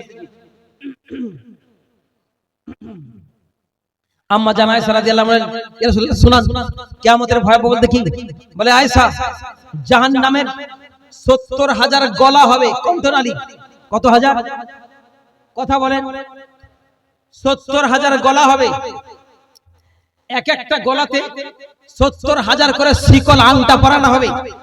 এক একটা শিকলকে ৭০,০০০ ফেরেশতারা ধরে থাকবে। আল্লাহু আকবার, বলেন আল্লাহু আকবার। জাহান্নামের ৭০,০০০ গলা হবে, এক একটা গলাতে ৭০,০০০ আংটা শিকল পরানো হবে। এক একটা আংটাকে ৭০,০০০ ফেরেশতারা ধরে রাখবে। তা সত্ত্বেও কিয়ামতের ময়দানে যখন অপরাধীদের দেখতে পাবে, বেনামাজীদের দেখতে পাবে, এতিমদের মাল হরপ করেওয়ালাদের দেখতে পাবে, মা বাবার খেদমতকে লণ্ঠন করে দিয়েছে এমন নফরমানদেরকে দেখতে পাবে, জাহান্নাম থাকতে পারবে না। ৭০,০০০ ফেরেশতারা এক একটা আংটা ধরে রেখেছে। রব্বুল জালালের নবী বলেন, আয়েশা তা সত্ত্বেও জাহান্নাম হুঙ্কার দিয়ে কিয়ামতের দিকে এত স্পিড গতিতে ছুটবে, এই ফেরেশতাদেরকে টেনে হিচড়ে জাহান্নামে বেরিয়ে আসবে কিয়ামতের মাঠের দিকে। আল্লাহু আকবার। এই অবস্থা দেখে, কিয়ামতের ময়দানে জাহান্নামের এই ভয়াবহ অবস্থা দেখে আল্লাহ রাসূল বলছেন, আমি নিজের চোখে দেখতে পাবো মুসা আলাইহিস সালাম চিৎকার করে বলে, আমি দেখতে পাচ্ছি কান্নি আনজুরু মুসা মুতালাফিফুন বিউমুদিল আরশ, আমি দেখতে পাচ্ছি মুসা আলাইহিস সালাম আল্লাহর আরশ ধরে চিৎকার করে রব্বুল জালালকে বলেন, রব্বি লা আসআলুকা ইয়াউমা উম্মি, ইয়া আল্লাহ আজ আমি আমার মার কথা বলি না, ওয়ালা আসআলুকা উকফি, আজ আমি আমার বোনের কথা বলি না, লা আসআলুকা নফসি নফসি, হে আল্লাহ জাহান্নাম থেকে আমি মুসা সহ্য করতে পারছি না, আজ তুই আমাকে বাঁচা। আল্লাহ রাসূল বলেন, আয়েশা এর থেকে ভয়াবহ শুনতে চাও? আয়েশা অবাক হয়ে শুনতেছিলেন, এর থেকে ভয়াবহ কি? তো আয়েশা রাদিয়াল্লাহু আনহা শুনতেছিলেন, আমার রাসূল বলতেছিলেন, রাসূল পাক সাল্লাল্লাহু তাআলা আলাইহি ওয়াসাল্লাম বলবেন, ও আয়েশা আমি দেখতে পাচ্ছি জিবরাইল আমিন আল্লাহর আরশের ডান পাশে থাকবে। মুসার এই ভয়াবহ জাহান্নামের এই ভয়াবহ দেখে জিবরাইল আমিন তার ৬০০ নূরের ডানা খুলে দিয়ে আরশ থেকে জমিনে ঝাঁপা মেরে বসে জমিনের দিকে উপরের দিকে তাকিয়ে বলবে, লা আসআলুকা নফসি নফসি, এই আল্লাহ তুই আজকে আমাকে বাঁচা, আমি জিবরাইল জাহান্নামের ভয় সহ্য করতে পারছি না। এমন কঠিন মুহূর্তের সময়, এমন ভয়াবহ অবস্থার সময় সমস্ত নবীরা নফসি নফসি করবে, সমস্ত জাহান নফসি নফসি করবে, আর আল্লাহ রাসূল সাল্লাল্লাহু তাআলা আলাইহি সাল্লামকে কবর থেকে উঠানোই হবে, একটা বসার জন্য চেয়ার দেওয়া হবে। রাসূল পাক সাল্লাল্লাহু আলাইহি সাল্লাম বলবে, আজ আমি বসবো, আজ আমার বসার দিন না, সদা সদাং সাজদায় পড়ে যাবে, ঝরঝর করে কাঁদতে থাকবে। রব্বুল জালালের তরফ থেকে আওয়াজ আসবে, ওয়ালা সাউফা ইউতিকা রাব্বুকা ফাতারদা, এই আমার নবী, আমার হাবিব, আজ তুমি যা চাইবে তাই দেওয়া হবে, যা বলবে তা শোনা হবে, যার দিকে ইশারা করবে কবুল করা হবে। মাথা তোলো, মাথা তোলো, মাথা তোলো, এত দেব, এত দেব, এত দেব যে তুমি খুশি হয়ে যাবে। আমার আপনার দয়ার নবী আলাইহিস সালাম মাথা সাজদায় রাখবে আর ঝরঝর করে কাঁদবে আর বলবে, এই আল্লাহ ততক্ষণ পর্যন্ত রাজি হব না যতক্ষণ পর্যন্ত আমার এক একটা উম্মতকে বখশে না দেওয়া হবে। বলেন সুবহানাল্লাহ।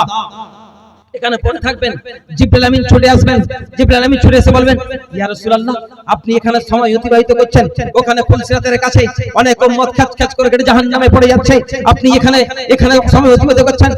আমার রাসূল বললেন, আয়েশা জিবরাইলের কাছ থেকে এই কথা শোনার সাথে সাথে আমি রাসূলুল্লাহ ওখান থেকে ছুটে গিয়ে আমার উম্মতদের হাত ধরে ধরে আমি ফুলসিরাত পার করতে থাকবো।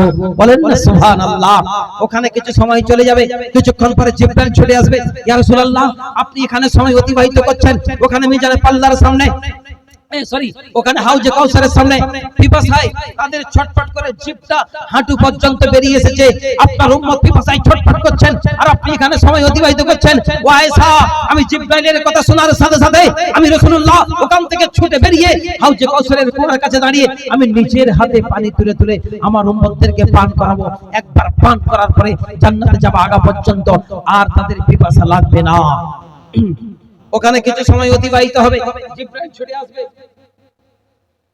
জিব্রাইল ছুটে এসে বলবে, ইয়া রাসূলুল্লাহ, আপনি এখানে সময় অতিবাহিত করছেন, ওখানে মিজানে পাল্লার সামনে আপনার অনেক উম্মতের গুনাহ ভারী হয়ে গেছে, নেকির পাল্লাটা আসমানের দিকে উঁচু হয়ে গেছে, তারা ধরা পড়ে যাচ্ছে, ফেরেশতারা তাদেরকে শিকল বেঁধে জাহান্নামের দিকে অগ্রসর করাচ্ছে। ইয়া রাসূলুল্লাহ, আপনি এখানে সময় অতিবাহিত করছেন। বলবে, আয়েশা, আমি জিব্রাইলের এই কথাটা শোনার সাথে সাথে আমি রাসূল ছুটে চলে যাব, গিয়ে দেখব আমার উম্মতের গুনার পাল্লাটা ভারী হয়ে গেছে, নেকির পাল্লাটা ভারী হয়ে গেছে। হ্যাঁ হ্যাঁ আয়েশা, তুমি শুনে রাখো, আমি রাসূলুল্লাহ চলতে চলতে মোটরসাইকেল চালাতে চালাতে ডক্টর ব্যারিস্টার ইঞ্জিনিয়ার প্রফেসর সাইন্দান ডাক্তারজি করতে করতে ধান কাটতে কাটতে রইতে রইতে কলকারখানাতে কাজ করতে করতে কুটুম বাড়ি যেতে যেতে হাসপাতালের লাইনে দাঁড়িয়ে দাঁড়িয়ে কেউ যদি আমার প্রতি একটা দরুদ পড়েছিল, আমি রাসূলুল্লাহ সেই দরুদটাকে আমার হাতে তুলে আমি সেই নেকির পাল্লা দিয়ে জমিনের দিকে ঝুঁকে দিয়ে তারাক করে দেব। আমি আমার উম্মতকে কত ভালোবাসি। নারায়ে তাকবীর, নারায়ে তাকবীর। আজ সেই নবীর শান মোতাবেক কেউ নামাজ পড়ে না, দরুদও পড়তে চায় না। যে নবী আপনাকে এত ভালোবেসেছেন, যে নবীদের দরুদের ওসিলাতে কালকে আপনার আমার বেলা পার হয়ে যাবে। আপনি বলুন, সারা দিনে কবার দরুদ পড়েন? সারা দিনে কবার নবীর প্রতি দরুদ পড়েন? আজ দরুদের বেলা কেউ নেই, নামাজ পড়ার জন্য কেউ নেই। রব্বুল জালাল বলেন,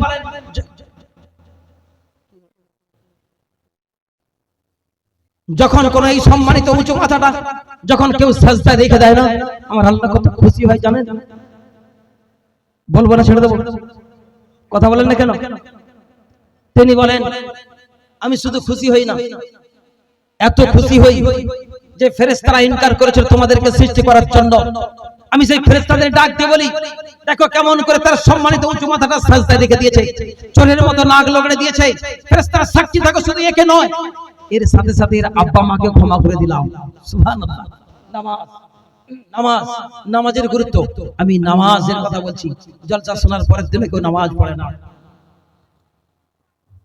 প্রত্যেক বছর জলসা হয়, নামাজ পড়ে না। তার ছেলেরা ঈদের বায়ান পায়, জানাজার বায়ান পায়, জুমার বায়ান পায়, কত জলসার বায়ান পায়। মেয়েরা কিন্তু না জানাজার বায়ান পায়, না ঈদের বায়ান পায়, না জুমার বায়ান পায়। এই বায়ানগুলো ওরা পায়? কথা বলেন। তা সত্ত্বেও দেখা যায় যারা এত নসিহত পায়, যারা এত ওয়াজ শুনে, যারা এত বায়ান শুনে, তা সত্ত্বেও তারা বেনামাজি বেশি। মহিলারা এত বায়ান পায় না, না জানাজার ময়দানের বায়ান, না ঈদের ময়দানের বায়ান, না জুমার বায়ান। তার সত্ত্বেও দেখা যায় মহিলারা নামাজি বেশি। ঠিক কি না? কথা বলেন না কেন? কারণটা কি? ব্যাপারটা কি? মশলাটা কি? কারণ এটা, ও বেচাদের দিলটা বড় নরম, ওরা যতটুকু শুনে নেয় দিলে বসে নেয়। আর আমাদের দিল এত শক্ত পাথর, যাদের থেকে শুনি ওদের থেকে আর কিছু থাকে না। এই সকালবেলা বলবে দারুণ বলেছে, সারা ফাটিয়ে দিয়েছে, হেভি বলেছে, ওই করে করে কমিটি চলে যাবে, আমিও চলে যাব, আপনিও চলে যাবেন। কেউ কখনো আর কামিয়াব হতে পারলো না। সারা জীবন চটে বসে আছেন, চটে বসে থাকবেন। বক্তারা প্রথমে জলসা করে বাসে হয়ে আসে, এক বছর পরে মোটরসাইকেলে আসে, তারপরের বছরে 4 চাকা হয়ে যায়, 4 চাকাতে আসে, আর আপনারা সারা জীবন চটেই বসে আছেন। কারণ কি? ব্যাপারটা কি? এরা বক্তৃতা করে করে এত উপরে চলে যায়, আর আপনারা বক্তৃতা শুনে শুনে চট এখনো ছাড়েন। কারণটা কি? যেটা শোনা হয় সেটা আমল করা হয় না। একজন নামাজ পড়তে বার হয়েছে, ফজরের নামাজ, বর্ষাকাল ছিল, বার হয়েছে, হুজুরকে পড়েছে, কাদা লেগে গেছে, আবার বাড়িতে গেছে, গিয়ে এখন কাপড় চেঞ্জ করে আবার একটা কাপড় পরে বার হয়েছে। কিছুটা গেছে, ফের কাদা ছিটকা পড়ে, পুরো কাদা লেগে গেছে, বিরক্ত হয়েছে, আবার বাড়ি গেছে, ফের কাপড় চেঞ্জ করেছে, আবার একটা কাপড় পরেছে, তৃতীয়বার গেছে। যেই তৃতীয়বার বার হয়েছে, দেখে এক লোক চেরাগ নিয়ে দাঁড়িয়ে আছে, বলে মসজিদে যাবেন? জি, চলো না তাকে মসজিদে ছেড়ে আসি। বাহ, আলহামদুলিল্লাহ, চলো। পুরো চিরাগ দেখে দেখে মসজিদ পর্যন্ত নিয়ে গেছে। মসজিদে গেলে উঠলো, ভাই তুমি এসো, নামাজ পড়ো না? আমি নামাজ পড়ি না। কি ধরনের? তুমি আমাকে সহযোগিতা করলে, তুমি নামাজ পড়বে না? না, আমি নামাজ পড়ি। কেন? বলে আপনি নামাজ পড়েছেন, তারপর বলছি। এই নামাজ পড়ে এখনো চিরাগ নিয়ে দাঁড়িয়ে কিছু নামাজ পড়ো না? বলছেন আমি নামাজ পড়ি।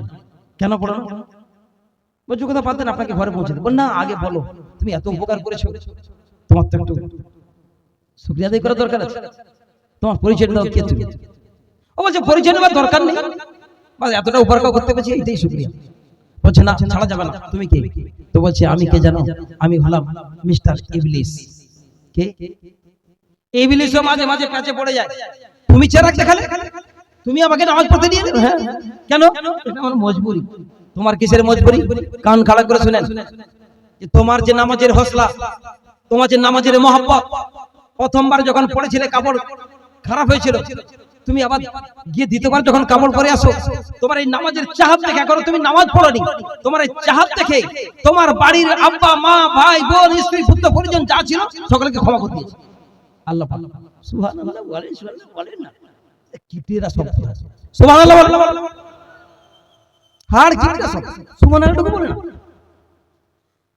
তো তারপর বলে দ্বিতীয়বার ফের কাপড়ে, ও কাপড়ের দাগ লাগে না, তুমি পড়োনি, ও দাগটা আমি লাগাচ্ছিলাম, নামাজ পড়তে দেবো না বলো। তারপর বলে দ্বিতীয়বার ফের তুমি দ্বিতীয়বার কাপড় করে বার হয়েছো, দ্বিতীয়বার যখন কাপড় করে বার হো, তো তোমার নামাজের হস্তা নামাজের মহব্বত থেকে আল্লাহ পাক বলেন ফেরেশতারা সাক্ষী থাকো, এই নামাজের কারণে এর বাড়ির ডানে বামে সামনে পিছনে যারা থাকে আমি তাদেরকে ক্ষমা করে দেব। কি রকম সুবহানাল্লাহ বলতে দেখো, সুবহানাল্লাহ সুবহানাল্লাহ সুবহানাল্লাহ কি সুবহানাল্লাহ, হায় আল্লাহ কোথায় কোথায় যে আমি এসেছি গো খোদা। বলে তৃতীয়বার যখন ফের কাপড় পরে বার হয়েছে, আমার ভয় হয়ে গেছে যে আল্লাহ তোমার প্রতি এত সন্তুষ্ট, আমার তো ভয় হয়ে গেছে এবারে যদি কাপড়ে দাগ লেগে দেই গোটা দুনিয়া গেলে ক্ষমা করে দেয়, এই জন্য চিরাগ দেখেছি, তুই বাবা নামাজ পড়লে তোর নামাজ ঢোকার দরকার নেই। নামাজি হন, দাম বেড়ে যাবে, মর্যাদা বেড়ে যাবে, সম্মান বেড়ে যাবে। আগেকার চোরেরাও নামাজ পড়তো, একজন চুরি করতে গিয়ে, শুনছেন, চুরি করতে গিয়ে এখন চুরি করা কমপ্লিট হয়ে গেছে, এইবারে মালিক চিনতে পেরে গেছে, যেই মালিক চিনতে পেরে গেছে এ তো বুঝতে পেরেছে ঢোল ফাঁস হয়ে যাবে, ওর এতে মানে গলাতে ছুরি ঠেকে দেবে, যে কথাটা শর্ত বলবো, যদি জীবনে বাঁচতে চাস এই শর্ত যদি পাবন্দি থাকে তোকে মারবো না। কি ভাই মালিককে, মালিকের গলায় ছুরি দিয়ে বল, শোন তুই যদি আমাকে চিনে ফেলেছিস এই কথা যদি কালকের বলে দিস, লোক সমাজ যদি বলে দিস, তাহলে তুই বল যে আমার বউ 3 তালাক। সারা চোরেদের মশলা কেনছে দেখো, গলায় ছুরি না বলে কেটে দেবে, ও বুঝে গেছে, ঠিক আছে ভাই তোমার কথা বলবো না, যদি তোমার কথা বলি তাহলে আমার বউ 3 তালাক। ওকে তালাক দিয়েছি, এখন ও তো চোর তো মেজাজের সামনে চুরি করে চলে গেছে, সকালে উঠে মাল চোরের ঘরের সামনে ঘুরে ঘুরে বলতে পারছে না, বললেই তো বউ তালাক হয়ে যাবে। কি ভাষা ভাষিয়েছে চোরেরা, কত মশলা জানা দেখেছেন, এখন এই বাচ্চারা বলতে পারছে না, খুব ভাষা বেঁচেছে। ইমাম আবু হানিফার জামানা ছিল, যে মৌলানাকে জিজ্ঞেস করে, যে আলেমকে জিজ্ঞেস করে, ভাই চিনতে পারলে তো কিছু করার, তুমি বললে তোমার বউ তালাক হয়ে যাবে, আর যদি বউ তালাক দিতে চাও তাহলে বলো আমরা ধরি, সেটা বিপদ, এত সুন্দর বউ ছাড়বো বললেই বউ তালাক। আগেকার চোররা দেখেছেন কি কোয়ালিটির চোর। তো ইমাম আবু হানিফা, আমাদের ইমামও তো কেমন ইমাম দেখেন, ইমাম আবু হানিফার কাছে গেছে অনেক দূর, যে হুজুর এইরকম ফেসে গেছি, এখন আমাকে এমন শর্ত দিয়েছে, আমি বলেও ফেলেছি যে তোমার কথা যদি বলে দিতে আমার বউ 3 তালাক। ইমাম সাহেব দূর বোকা, কোনো অসুবিধা নেই, চল ঠিক আছে, এই যে সামনের জুমাটা তোমাদের মসজিদে আমি গিয়ে জুমার নামাজ পড়াবো, সেই দিনকে চোর ধরা হবে, এ কথা কাউকে বলবে না, আমি যখন জুমার দিন যাব তখনই ঘোষণা করব, তুমি চিন্তা করো না, বউ তালাকও হবে না আর চোর ধরাও যাবে। ইমাম সাহেবের মাথা দেখেন কি টেকনোলজি, কোরআন ওয়ালাদেরকে আল্লাহ কি জ্ঞান দেয়, গোটা দুনিয়া ফতোয়া দিয়েছে তালাক হয়ে যাবে। আমাদের ইমামে আজম আবু হানিফার মাথা দেখেন আল্লাহ পাক কি জ্ঞান দিয়েছে। জুমার দিনকে যখন উনি জুমাতে এসেছে, আচ্ছা ওই জুমার মসজিদের যে ইমাম সে আর নামাজ পড়াবে, সে খুতবা পড়াবে, তার সাহস কুলাবে, কথা বলে জগৎ বিখ্যাত ইমাম যদি কোনো মসজিদে এসে যায়, ওই ইমামের আর 12টা বাজবে না বাজবে না, তার টেংরি কাঁপবে না কাঁপবে না, সে দেখে হুজুর আপনি এসেছেন, হে আল্লাহ আপনি বলতে পারতেন, ওরে খিদমত করতাম, হঠাৎ চলে হুজুর আপনি বক্তব্য রাখেন, আপনি খুতবা পড়ান, আপনি নামাজ পড়ান, কত বড় আলেম। এবার বক্তব্য রেখে বক্তব্যের শেষে বলছে ঘোষণা দেয়, শোনো অমুকের ঘর চুরি হয়েছিল, সমস্ত গেট বন্ধ করে দাও, নামাজের পরে একটা গেট খোলা থাকবে, আজকে চোর ধরা হবে। চোরও জমা পড়তেছে, চোরও জমা পড়তেছে। যখন এই কথা বলে, চোর এখন মালিকের কাছে, মনে আছে তো, মানে ওর কথা বললেই তো তালাক হয়ে যাবে। আর মালিককে কানে কানে বলে দিয়েছে, আমি তোমাকে নিয়ে গেটে দাঁড়াবো, একটা করে লোক বার হবে, আমি জিজ্ঞাসা করবো এইটা চোর, এইটা চোর, তুমি বলবেন না যে চোরই করেন না, বলবেন না এইটা না, এইটা না। আর যখন অরিজিনাল চোরটা আসবে, তুমি কিচ্ছু বলবে না, চুপ করে থাকবে, আমি গপ ধরে নেবো। বুঝতে পেরেছেন? হ্যাঁ, এইবারে লাইন বাই লাইন আসতেছে, ইমাম সাহেব ওখানে দাঁড়িয়েছে, ভাই এটা চোর না, এইটা চোর না, এটা চোর না, বুঝতে খেলেছে। এবারে 8-10 লোকের পেছনে চোরটা আছে, ইমাম সাহেবের কাছে মালিক দাঁড়িয়েছে, ওখান থেকে চলে যাবে যে মনে আছে তো, জানে কি ওর কথা বললেই বলতে, সে কিন্তু ভুলে ভেবে আসতেছে আমার কথা বলতে পারবে না, আর বললেই তো তালাক হবে। যেই সামনে এসেছে, ইমাম সাহেব বলছে এইটা চোর, তো মালিক কিচ্ছু না বলে মুখ বন্ধ করে গপ করে আসছে, এইটা চোর। চোর বলে না, কিছু তো বলেনি। আরে বলেনি, মশলা শেখাচ্ছ না, আমাদের মশলা শেখাচ্ছ, বলেনি। একে তো বলতে বলেছিলাম যে চোর আসবে, তখন তুমি বলবে না, তুমি মাল চোর ধরা পড়া। তো কথা উদ্দেশ্য হচ্ছে, এখন তো মশলার কথা মারো গুলি, আগেকার চোরেরা মুনাফিকরা নামাজ পড়তো, মুনাফিকরা দাঁড়িয়ে রাখতো, পাঞ্জাবিরা দাঁড়িয়ে রেখেছে, এমনকি মুদি খালুও দাঁড়িয়ে রেখেছে। এরা ফেরাউন, সাদ্দাত, নমরুদ, যত নবীর দুশমন সকলের চেহারা দাঁড়িয়ে, আমাদের মুদিরও দাঁড়িয়ে কথা বলে, কিন্তু আমরা মুসলমান দাঁড়িয়ে রাখি। কত আশ্চর্য লাগে আমাদের। আমার খুব মনে পড়ে যে একজন মুসলমান চাকরি পেয়েছে, দাঁড়িয়ে নিয়ে প্লেছেন যে একটা ফালতু কথা বলবি না, যদি দাঁড়িয়ে কাটতে করে আমাদের মোদির, আমি মোদির অনুসরণ করছি, আমি মোদি দাঁড়িয়ে রেখেছি, আমাদের প্রেসিডেন্টকে আমরা সম্মান করি, সেই জন্য দাঁড়িয়ে রেখেছি। সারা কি করে ও এমন জায়গায় আমাকে এসে শোনাচ্ছে, আমি এই কথা বলতে ওরা পুরো অফিসে তাক লেগে গেছে, এখন মোদির তো দাঁড়িয়ে আছে, আছে না, এই কথা বলে না কেন? হ্যাঁ, বলছে আমি, আমার দিলের কথা তো আমার আল্লাহ জানে, তো ওদের গিয়ে জবাব দিয়েছি, আমি মোদিকে ভালোবাসি, মোদির সম্মান রাখতে আমি দাঁড়িয়ে রেখেছি। বল আবার কি করবি, যদি দাড়ি কাটতে আগে মোদির কাটে। তারা দাড়ির মজা বুঝেছে, আমরা দাড়ির মজা বুঝি। আসুন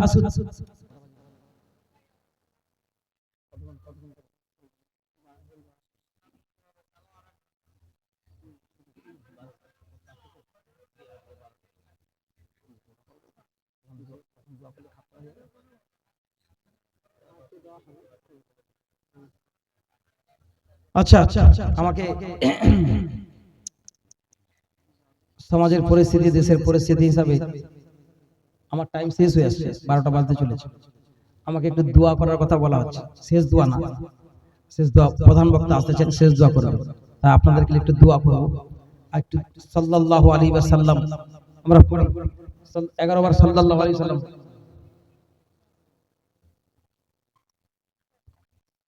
সূরা ইখলাস 3 বার পড়ি, কুল হুয়াল্লাহু আহাদ 3 বার পড়ি।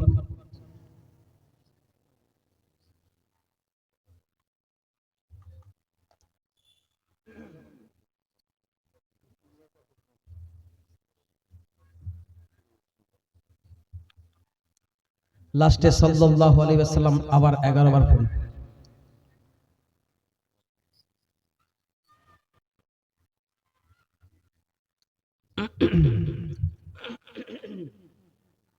সকলে হাত তুলেন, বিসমিল্লাহির রহমানির রহিম। আল্লাহুম্মা সাল্লি আলা মুহাম্মাদিন নবিয়্যিল উম্মি ওয়া আলা আলিহি ওয়া সাল্লিম তাসলিমা। আল্লাহুম্মা সাদ্দিদ সামআহুম, আল্লাহুম্মা মাজ্জিক জামাআহুম, আল্লাহুম্মা দাম্মির দিয়ারহুম, আল্লাহুম্মা আনসুর মান নাসারা দীন মুহাম্মাদিন সাল্লাল্লাহু আলাইহি ওয়াসাল্লাম ওয়াজআলনা মিনহুম ওয়াখযুল মান খাযলা দীন মুহাম্মাদ সাল্লাল্লাহু আলাইহি ওয়াসাল্লাম ওয়ালা তাজআলনা মিনহুম। ইবাদাল্লাহ রহিমাকুমুল্লাহ ইয়া আরহামার রাহিমিন। رب اجعلني مقيم الصلاة ومن ذريتي ربنا وتقبل دعاء ربنا إننا سمعنا منادي أينا دين الإيمان أن آمنوا بربكم فآمنا ربنا فاغفر لنا ذنوبنا وكفر عنا سيئاتنا وتوفنا مع الأبرار ربنا آتنا في الدنيا حسنة وفي الآخرة حسنة وقنا عذاب النار ربنا ظلمنا أنفسنا وإن لم تغفر لنا وترحمنا لنكونن من الخاسرين قل اللهم مالك الملك تؤتي الملك من تشاء وتنزع الملك ممن تشاء وتعز من تشاء وتذل من تشاء بيدك الخير إنك على كل شيء قدير تولج الليل في النهار وتولج النهار في الليل وتخرج الحي من الميت وتخرج الميت من الحي وترزق من تشاء بغير حساب ربي هب لي من لدنك ذرية طيبة إنك سميع الدعاء ربنا آمنا بما أنزلت واتبعنا الرسول فاكتبنا مع الشاهدين يا أرحم الراحمين يا ذا القوة المتين يا ذا الجلال والإكرام يا رب العالمين يا الله আমরা সকলে গুনাহগার পাপী নিকৃষ্ট জঘন্যতম অপরাধী খোদা গো আমরা সকলে যেই দিন থেকে নিজের জ্ঞান পেয়েছি সেই দিন থেকে আজ পর্যন্ত আমাদের ছোট বড় সাবিরা কবিরা বিমারে সফরে দুঃখে দরদে কোন হালে পেরেশানে জানা অজানায় দিনের উজালায় রাতের অন্ধকারে নিজেকে চালাক মনে করে যত গুনাহ করেছি মাওলা আমাদের জীবনের সব গুনাহকে তুমি ক্ষমা করে দাও মাওলা গো কেমন করে তোমার কাছে বলতে হয় কিভাবে বলতে হয় কতটা বলতে হয় কি পরিমাণে চাইতে হয় কতটা চাওয়া যায় কি চাওয়া যায়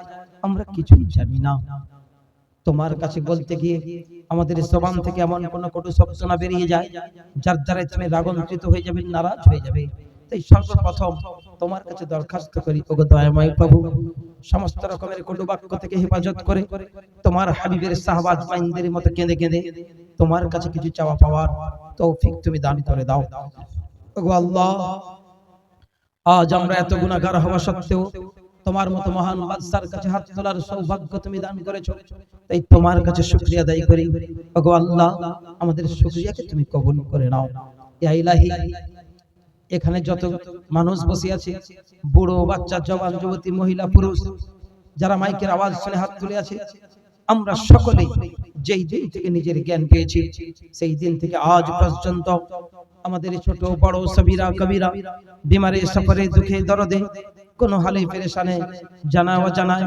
দিনের উজালায় রাতের অন্ধকারে নিজেকে চালাক মনে করে যত গুনাহ করেছি মাওলা আমাদের জীবনের সব গুনাহকে তুমি ক্ষমা করে দাও আমাদের আব্বা মা ভাই বোন স্ত্রী পুত্র পরিজন আত্মীয় স্বজন পাড়া প্রতিবেশী বংশধর সকলকে ক্ষমা করে দাও সকলকে নেককার নামাজি বানিয়ে দাও কাউকে কারুর মুহতাজ করো না একমাত্র তোমার মুহতাজ বানিয়ে দাও তোমার রহম করম দিয়ে ক্ষমা করো জীবনের সমস্ত পেরেশানিকে দূর করে দাও তোমার আযাব গজব থেকে হেফাজত করো ওগো আল্লাহ এই দুনিয়াতে যাহাদেরকে দিয়েছো ধন সম্পদ অর্থ দিয়েছো তাহারা যখন তোমার হাবিবের দরবারে গিয়ে হজ আদায় করে মদিনার সামনে বসে যখন তোমার কাছে হাত তুলে দোয়া চায় তুমি আল্লাহ তখন তাহার সমস্ত দোয়াকে কবুল করে নাও ওগো আল্লাহ আজ যদি আমাদের কাছে পয়সা থাকতো আমাদের যদি অর্থ থাকতো আমরাও তোমার হাবিবের দরবারে গিয়ে মদিনা মানওয়ারাকে বুকের মধ্যে জড়ে ধরে নিয়ে তোমার দরবারে কেঁদে কেঁদে আমাদের অন্তরের ফরিয়াদকে শোনাতাম তখন নিশ্চয়ই তুমি আমাদের দোয়াকে কবুল করে নিতে কিন্তু ওগো আল্লাহ আজ ওইটুকু তৌফিক আমাদের নাই আমরা খুবই গরীব দরিদ্র বাড়িতে জন্ম নিয়েছি তাই তো তোমার হাবিবের সামনে যেতে পারিনি মদিনার সামনে পৌঁছতে পারিনি আরব যাওয়ার জন্য অন্তর বারবার প্রশ্ন ছুড়ে দরিদ্রতার কারণে তোমার মেহবুবের কাছে পর্যন্ত যেতে পারিনি তাই তো আজ এই হিন্দুস্তানের মধ্য থেকে হিন্দুয়ানা হুকুমতের মাঝখান থেকে মন্দিরের ঘন্টার আওয়াজ শোনার ভেতর থেকে এই বীরসিংহপুরের ছোট্ট একটি ময়দান থেকে এখান থেকে তোমার হাবিবের প্রতি দরুদ পড়ে তোমার কাছে হাত তুলেছি বলো না তুমি কি ক্ষমা করবে না তুমি কি মাফ করবে না তোমার নাম রহমান তোমার নাম রহিম তুমি অত্যন্ত দয়ালু তোমার বিনা হুকুমে গাছের একটা শুকিয়ে যাওয়া পাতা পর্যন্ত জমিনে পড়তে পারে না। আমরা তোমাকে দেখিনি, না দেখে শত বিশ্বাস করেছি। তোমার জান্নাত জাহান্নামকে দেখিনি, না দেখে শত বিশ্বাস করেছি। তোমার পুলসিরাত মিজানকে দেখিনি, না দেখে বিশ্বাস করেছি। তোমার ফেরেশতাদেরকে দেখিনি, জিন্নাত দেখিনি, না দেখে বিশ্বাস করেছি। আল্লাহ তোমার পুলসিরাত মিজান, ইয়া আল্লাহ তোমার লাহ মাহফুজ, তোমার আরশ কুরসি কিছুই দেখিনি, না দেখে বিশ্বাস করেছি। অন্ধকারের কবরের আযাবকে দেখিনি, না দেখে বিশ্বাস করেছি। আমরা এত শেষে জন্ম নিয়েছি যে আমাদের তাকদীরে নবীও জুটে না, কিন্তু মাওলা আদম আলাইহিস সালাম থেকে আমার নবী পর্যন্ত প্রত্যেকটা নবীদেরকে না দেখে শত বিশ্বাস করেছি। প্রত্যেকটা জিনিসের উপরে ঈমান রেখেছি। তোমার গায়বী নিজামের প্রতি ঈমান রেখেছি। আল্লাহ তোমার কিতাবের প্রতি ঈমান রেখেছি, তোমার ফেরেশতাদের প্রতি ঈমান রেখেছি। এই মাওলা আমরা সবকিছু না দেখে অন্ধের মতো যদি সবকিছু বিশ্বাস করে তোমার মতো বাদশার কাছে ভিখারি কাঙ্গালের মতো হাত তুলতে পারি, তুমি কি আমাদেরকে ক্ষমা করতে পারো না বলো? তুমি কি আমাদেরকে মাফ করতে পারো না বলো? এই আল্লাহ, এখানে অনেকে বসে আছে, কারোর আব্বা নেই, কারোর মা নেই, কারোর ভাই নেই, কারোর বোন নেই, কারোর দাদা দাদি নেই, কারোর নানা নানি নেই, কারোর শ্বশুর শাশুড়ি নেই, কারোর কোলের সন্তান চলে গেছে, কারোর কোনো বাবাজি তার স্ত্রী কবরে চলে গেছে।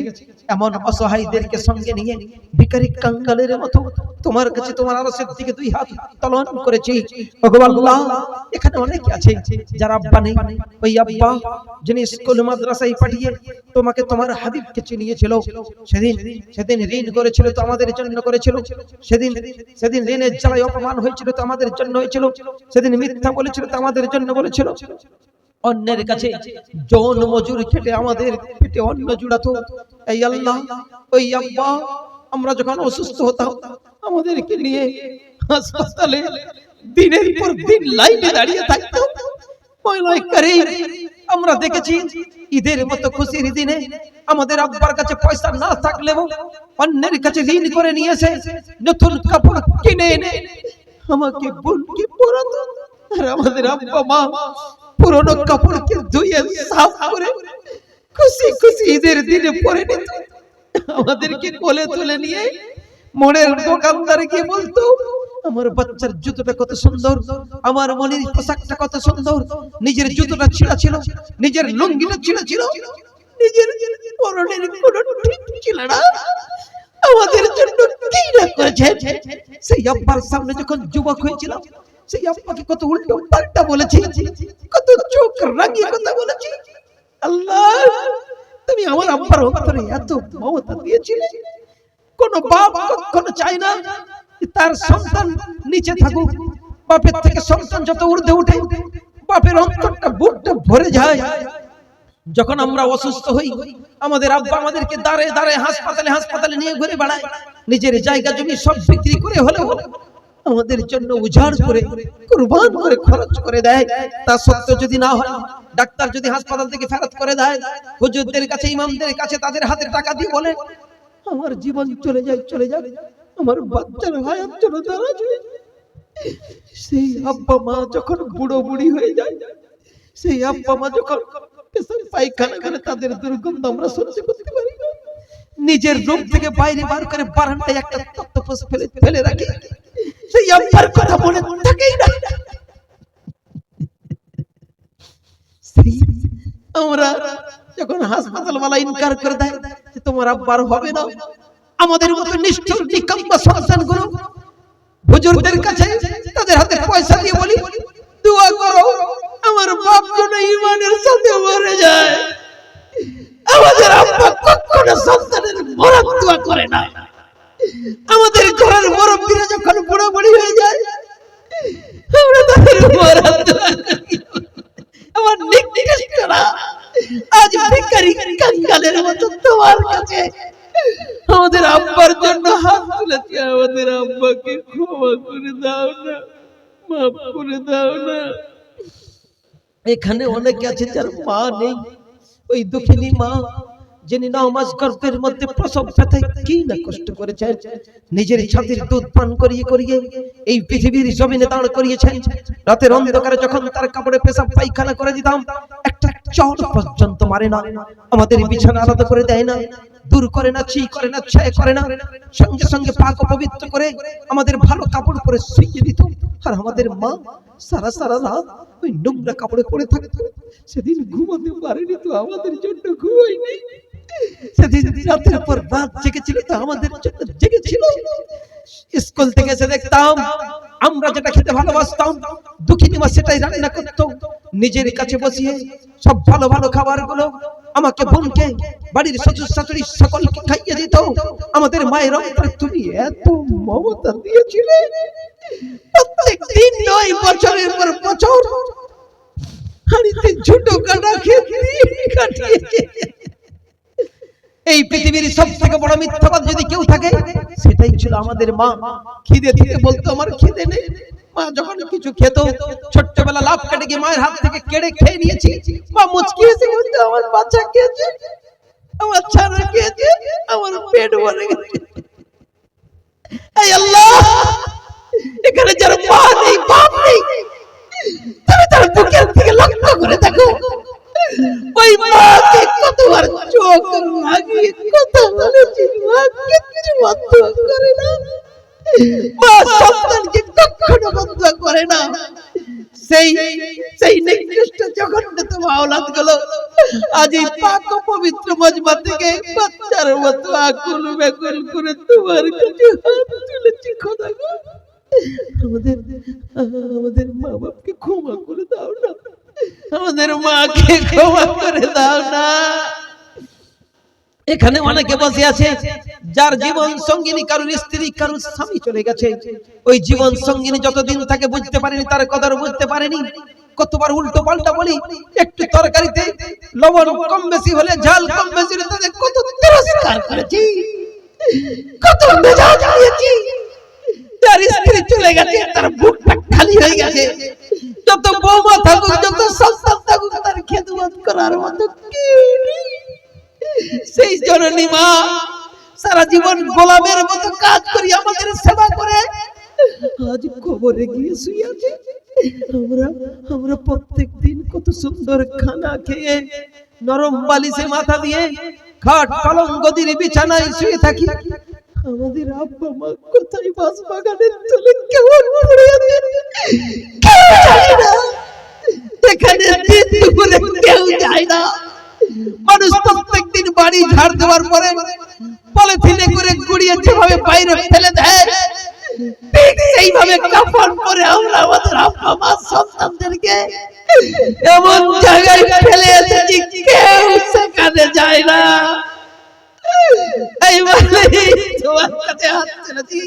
ওগো দয়াময় প্রভু, ওগো সায়েন্সে আজম, ওগো বাদশার বাদশাহ, হাত যখন তুলেছি ততক্ষণ পর্যন্ত তুমি লাভবাহিক না বলবে হাত নামাবো না। কারোর সন্তান নেই, কারোর স্ত্রী নেই, কারোর ভাই চলে গেছে, প্রাণের ভাইটা কবরে শুয়ে আছে, নিজের বোনটা শুয়ে আছে। ওই দাদা দাদি কোন কারণে বাড়ির কেউ রাগারাগি করলে ওই দাদা দাদি নানা নানি বুকে জড়িয়ে কত আদর কত চুমু খেত। তাদের ছেড়ে যাওয়া জায়গা জমির উপরে আমরা ঘর দালান বিল্ডিং বালাখানা বানিয়ে বসে আছি। তাদের কথা মনে কোথায় দাদা আছে, কোথায় দাদি আছে? এই বলে সেই বংশের ছোট্ট ছোট্ট নালাইক গুলো, সেই বংশের চেরাগ গুলো আজ এই পাক পবিত্র মাহফিল থেকে কেমন করে বাচ্চার মতো আকুল পাকুল করে চোখের অশ্রু ঝরা গরম পানি টপ টপ টপ টপ করে তোমার জমিনে পড়বে, আর তুমি তোমার আরশে নীরব বসে থাকবে না। এটা হতেই পারে না, কারণ তোমার নাম রাখবান, তোমার নাম রহিম, তুমি অত্যন্ত দয়ালু। সাত আসমানের দরজা খুলে দাও, তুমি তোমার আরশ থেকে লাভবাহিক বলে দাও। আমরা সকলে ডাকছি। একটা বাচ্চা যখন তার মাকে ডাকে, বাড়ির প্রত্যেকটা কাজ ফেলে এসে তার কান্না থেকে ছুটে এসে মা বুকে জড়িয়ে ধরে আদর করতে থাকে। আমাদের কোন রিশতেদার, কোন বন্ধু বান্ধব যখন আমাদের প্রতি নারাজ হয়ে যায়, আমাদের বাড়িতে আসা যাওয়া বন্ধ করে দেয়, আমরা থেকে রাজি খুশি করার জন্য গ্রামের মান্যগণ্য 5 জন ব্যক্তিকে সঙ্গে নিয়ে তার বাড়িতে যায়।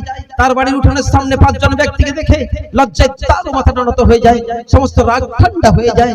এই মানুষের অন্তরে তুমি দিয়েছো মমতা, এই দুনিয়ার মানুষের অন্তরে তুমি দিয়েছো ভালোবাসা। দুনিয়ার মানুষ 5 জনকে দেখলেই রাজি হয়ে যায়। ওগো আল্লাহ, একটাবার তুমি তোমার আরশ থেকে জমিনের দিকে দেখো দেখো দেখো দেখো দেখো। আজ তোমাকে রাজি করার জন্য, আজ তোমাকে খুশি করার জন্য আমরা 2-5 জন আসিনি, গোটা এলাকা জুড়ে কেমন করে চোখের অশ্রুজলা গরম পানি দিয়ে তোমাকে ডাক দিয়েছি, তুমি সাড়া দাও না, তুমি ক্ষমা করে দাও না। আজ একটাবার দেখো এই জালিম বেঈমানের দলেরা সীমা লঙ্ঘন করেছে। মায়ানমার থেকে কাশ্মীর, দিল্লি থেকে ফিলিস্তিন পর্যন্ত জুলুম অত্যাচার সীমা লঙ্ঘন করেছে। ফিলিস্তিনের ছোট ছোট শিশু বাচ্চাগুলো আমরা দেখেছি বর্ষা বাদলের দিনে হঠাৎ বাজ পড়লে আমাদের বাচ্চাগুলো ছুটে এসে মায়ের কোলে আব্বার কোলে আশ্রয় নিয়ে নেয়। ওই বাজ পড়া আওয়াজটা সহ্য করতে পারে না। এই আল্লাহ, ফিলিস্তিনের জমিনে আমরা ভিডিওর মধ্যে দেখেছি পাহাড় চাপা পড়া, দেওয়াল চাপা পড়া, ওই রক্তাক্ত দেহ নিয়ে ছোট্ট শিশুগুলো যখন বোমের আওয়াজ পায়, মা নেই, বাবা নেই, ঘর নেই, কেউ নেই, কোথাও নেই, কিচ্ছু নেই, বাচ্চাগুলো আশ্রয় নেওয়ার মতো জায়গা নেই। রক্তাক্ত দেহ নিয়ে যখন বোমের উপরে বোমের আওয়াজ হয়, তোমার আওয়াজের দিকে হতভম্ব হয়ে যেতে থাকে। তোমার আওয়াজের দিকে তাকিয়ে বলে, আল্লাহ শুনেছি নাকি তোমার জান্নাতে অনেক খাবার আছে, আমরা খিদের জ্বালা সহ্য করতে পারছি না, আমাদেরকে মুখ দিয়ে দাও। ওই ফিলিস্তিনবাসীর জন্য হাত তুলে ঠিক কথা গো, তুমি গোটা জাহানের মুসলমানদের কামিয়াব করে দাও। আজ গোটা পৃথিবীর বেঈমানেরা দলে দলে এক হচ্ছে, ইসলামকে মিটিয়ে দেওয়ার চক্রান্ত চালাচ্ছে। এরা আমাদেরকে ধমক দেয়, ধমকি দেয়, বলে ডাক ডাক তোর আল্লাহকে। কোথায় তোর আল্লাহ? ওগো আল্লাহ, তোমাকে ডাকতে এসেছি, তোমাকে বলতে এসেছি, আমাদের দুঃখ শুনবার মতো কেউ নেই, আমাদের বেদনা শুনবার মতো কেউ নেই। পঞ্চায়েত থেকে ভিডিও, থানা থেকে কোর্ট পর্যন্ত মুসলমানের নামটি দেখতে পেলে ঘৃণার সাথে ফাইলটাকে নিচে ফেলে দেয়। এই মহান মালিক, এই সিন দেখে তোমার কি দয়া হয় না? তোমার জমিনে বসে তোমার বান্দার বাচ্চার মতো আকুল বেকুল করে কাঁদবে, এখনো কি নীরব থাকবে? না না, আর ঠোকর মেরো না, ঠুকরে দিও না, ধিক্কার দিও না, দূরে সরে দিও না, কাছে করে নাও, কাছে হয়ে যাও, আমাদের উপরে রাজি হয়ে যাও, আমাদেরকে ক্ষমা করে দাও। খাস করে এখানে যার ভাই চলে গেছে, আব্বা চলে গেছে, সন্তান চলে গেছে, স্বামী চলে গেছে, স্ত্রী চলে গেছে, সকলকে ক্ষমা করে দাও, প্রত্যেকটা কবরবাসীর মাগফিরাত করে দাও। আমার মাইকের আওয়াজ যত দূর চলে যায়, মাইকের আওয়াজ শুনে যদি কারোর হাত উঠে থাকে, মাইকের আওয়াজ শুনে যদি কারোর অন্তরে কম্পন এসে যায়, মাইকের আওয়াজ শুনে যদি কারোর গায়ে লোম দাঁড়িয়ে যায়, আল্লাহ তার অন্তরের ফরিয়াদকে কবুল করো। অনেকে ঋণের জ্বালায় জর্জরিত হয়ে গেছে, বাচ্চার টিউশনের ফিস দিতে পারে না, বাচ্চাকে ভালো লেখাপড়া করতে পারে না, এলাকার যত ঋণ আছে সকল ঋণ পরিশোধ করে দাও। আল্লাহ, অনেকে ঋণের জ্বালায় ঘর পর্যন্ত ছেড়ে বিতাড়িত হয়েছে, আল্লাহ তাদের ঋণ পরিশোধ করে দাও। এই এলাকাতে যত অসুস্থ মানুষ আছে তাদেরকে সুস্থতা দান করো। আল্লাহ, আমাদের আব্বা, আমার মুসা ভাইয়ের আব্বা কবরে চলে গেছে, কত আজ যদি থাকতো কত আনন্দ হতো, খুশি হতো। ওই আব্বার জন্য হাত তুলে তুমি ক্ষমা করে দাও আল্লাহ। এখানে যত বয়স্ক বাবাজিরা আছে, সাদা দাড়িওয়ালাদের কান্না, যুবকদের কান্না, বাচ্চাদের কান্না, মায়েদের কান্না, আজকের এমন কেউ নেই যার চোখ থেকে অশ্রু ঝরা গরম পানি পড়ে না। আজকের কান্না কাউকে দেখাবার জন্য নয়, কোন নাটক নয়, কোন অভিনয় নয়। তুমি দেখো দেখো দেখো, তুমি তোমার ফেরেশতাদের মাঝখানে ঘোষণা করে দাও, সাত আসমানের উপরে ঘোষণা করে দাও, তুমি বলে দাও না আমি ক্ষমা করে দিলাম, তুমি বলে দাও না আমি মাফ করে দিলাম। চাকরি বাকরির জন্য যারা ছোটাছুটি করছে তাদের চাকরির সুব্যবস্থা করে দাও। ভারতবর্ষের সরকার যে চক্রান্ত চালাচ্ছে মুসলমানদের প্রতি, এই চক্রান্ত থেকে হেফাজত করে সমস্ত ধর্ম নির্বিশেষে সকলকে শান্তির সাথে ভারতবর্ষের জমিনে কাটাবার তৌফিক দান করো। আমাদের হিন্দু ভাইদের হেফাজত করো, মুসলমানদের হেফাজত করো, খ্রিস্ট, জৈন, বুদ্ধ, পাঞ্জাবি, দুবার যে যা আছে প্রত্যেকটা ধর্মের মানুষকে তুমি শান্তি দান করো। সকলের অন্তরে ইসলামের বুঝ ঢুকিয়ে দাও, সকলকে সেই বুঝ দান করো। আল্লাহ, আমাদের বাচ্চাদেরকে হাক্কানি আলেম বানিয়ে, আমাদেরকে জগৎ বিখ্যাত ওলি আমাদের বাচ্চাদেরকে বানিয়ে দাও, বড় বড় মুহাদ্দিস তৈরি করে দাও। আমাদের মায়েদের গর্ভে নেক সন্তান তুমি দান করো। যারা স্কুল কলেজে পরীক্ষার জন্য ছোটাছুটি করছে তাদের পরীক্ষা পাস করে দাও। এই মুহূর্তে যার অন্তরে যত রকমের দুঃখ বেদনা পেরেশানি জেগে উঠছে, সমস্ত দুঃখ বেদনা পেরেশানিকে দূর করে দাও। আমরা যারা বক্তার জগৎ দিয়েছে আল্লাহ, আমাদের জবানকে তেজ করে দাও, আমাদেরকে এমন হিদায়াত করে দাও যেন আমাদের শুননেওয়ালা হিদায়াত পেয়ে যায়, আমাদেরকে তুমি এমন হিদায়াত করে দাও, আমাদের দেখনেওয়ালা যেন হিদায়াত পেয়ে যায়, আমাদেরকে এমন হিদায়াত দিয়ে দাও, আমাদের সবকিছু দেখে যেন তারাও হিদায়াত পেয়ে যায়। আল্লাহ শুননেওয়ালা বলনেওয়ালা সকলেই হিদায়াতের মহতাজ, তুমি আমাদের সকলকে হিদায়াত দান করো। আল্লাহ আমাদের সকলকে হজ উমরা নসিব করো, তোমার কাবা তোমার মদিনা জিয়ারত না করে কারোর মত দিও না, ইমানের সাথে মৌত নসিব করো, মরণের সময় জবানের শেষ নসিব কালিমা নসিব করো, যা কিছু চাইলাম তা কিছু কবুল করো, যা চাইতে পারিনি অন্তরে খায়রে আসিনি এমন জায়েজ মাকসাদকে তুমি কবুল করে নাও। সুবহানাল্লাহি ওয়া বিহামদিহি আদাদা খালকিহি ওয়া রিজা নাফসিহি ওয়া জিনাতা আরশিহি ওয়া মিদাদা কালিমাতিহি ওয়া সাল্লাল্লাহু তাআলা আলা খায়রি খালকিহি মুহাম্মাদি ওয়া আলা আলিহি ওয়া আসহাবিহি আজমাইন। সুবহানা রাব্বিকা রাব্বিল ইজ্জাতি আম্মা ইয়াসিফুন ওয়া সালামুন আলাল মুরসালিন আলহামদুলিল্লাহি রাব্বিল আলামিন। لا إله إلا الله محمد رسول الله صلى الله عليه وسلم. السلام عليكم ورحمة الله وبركاته.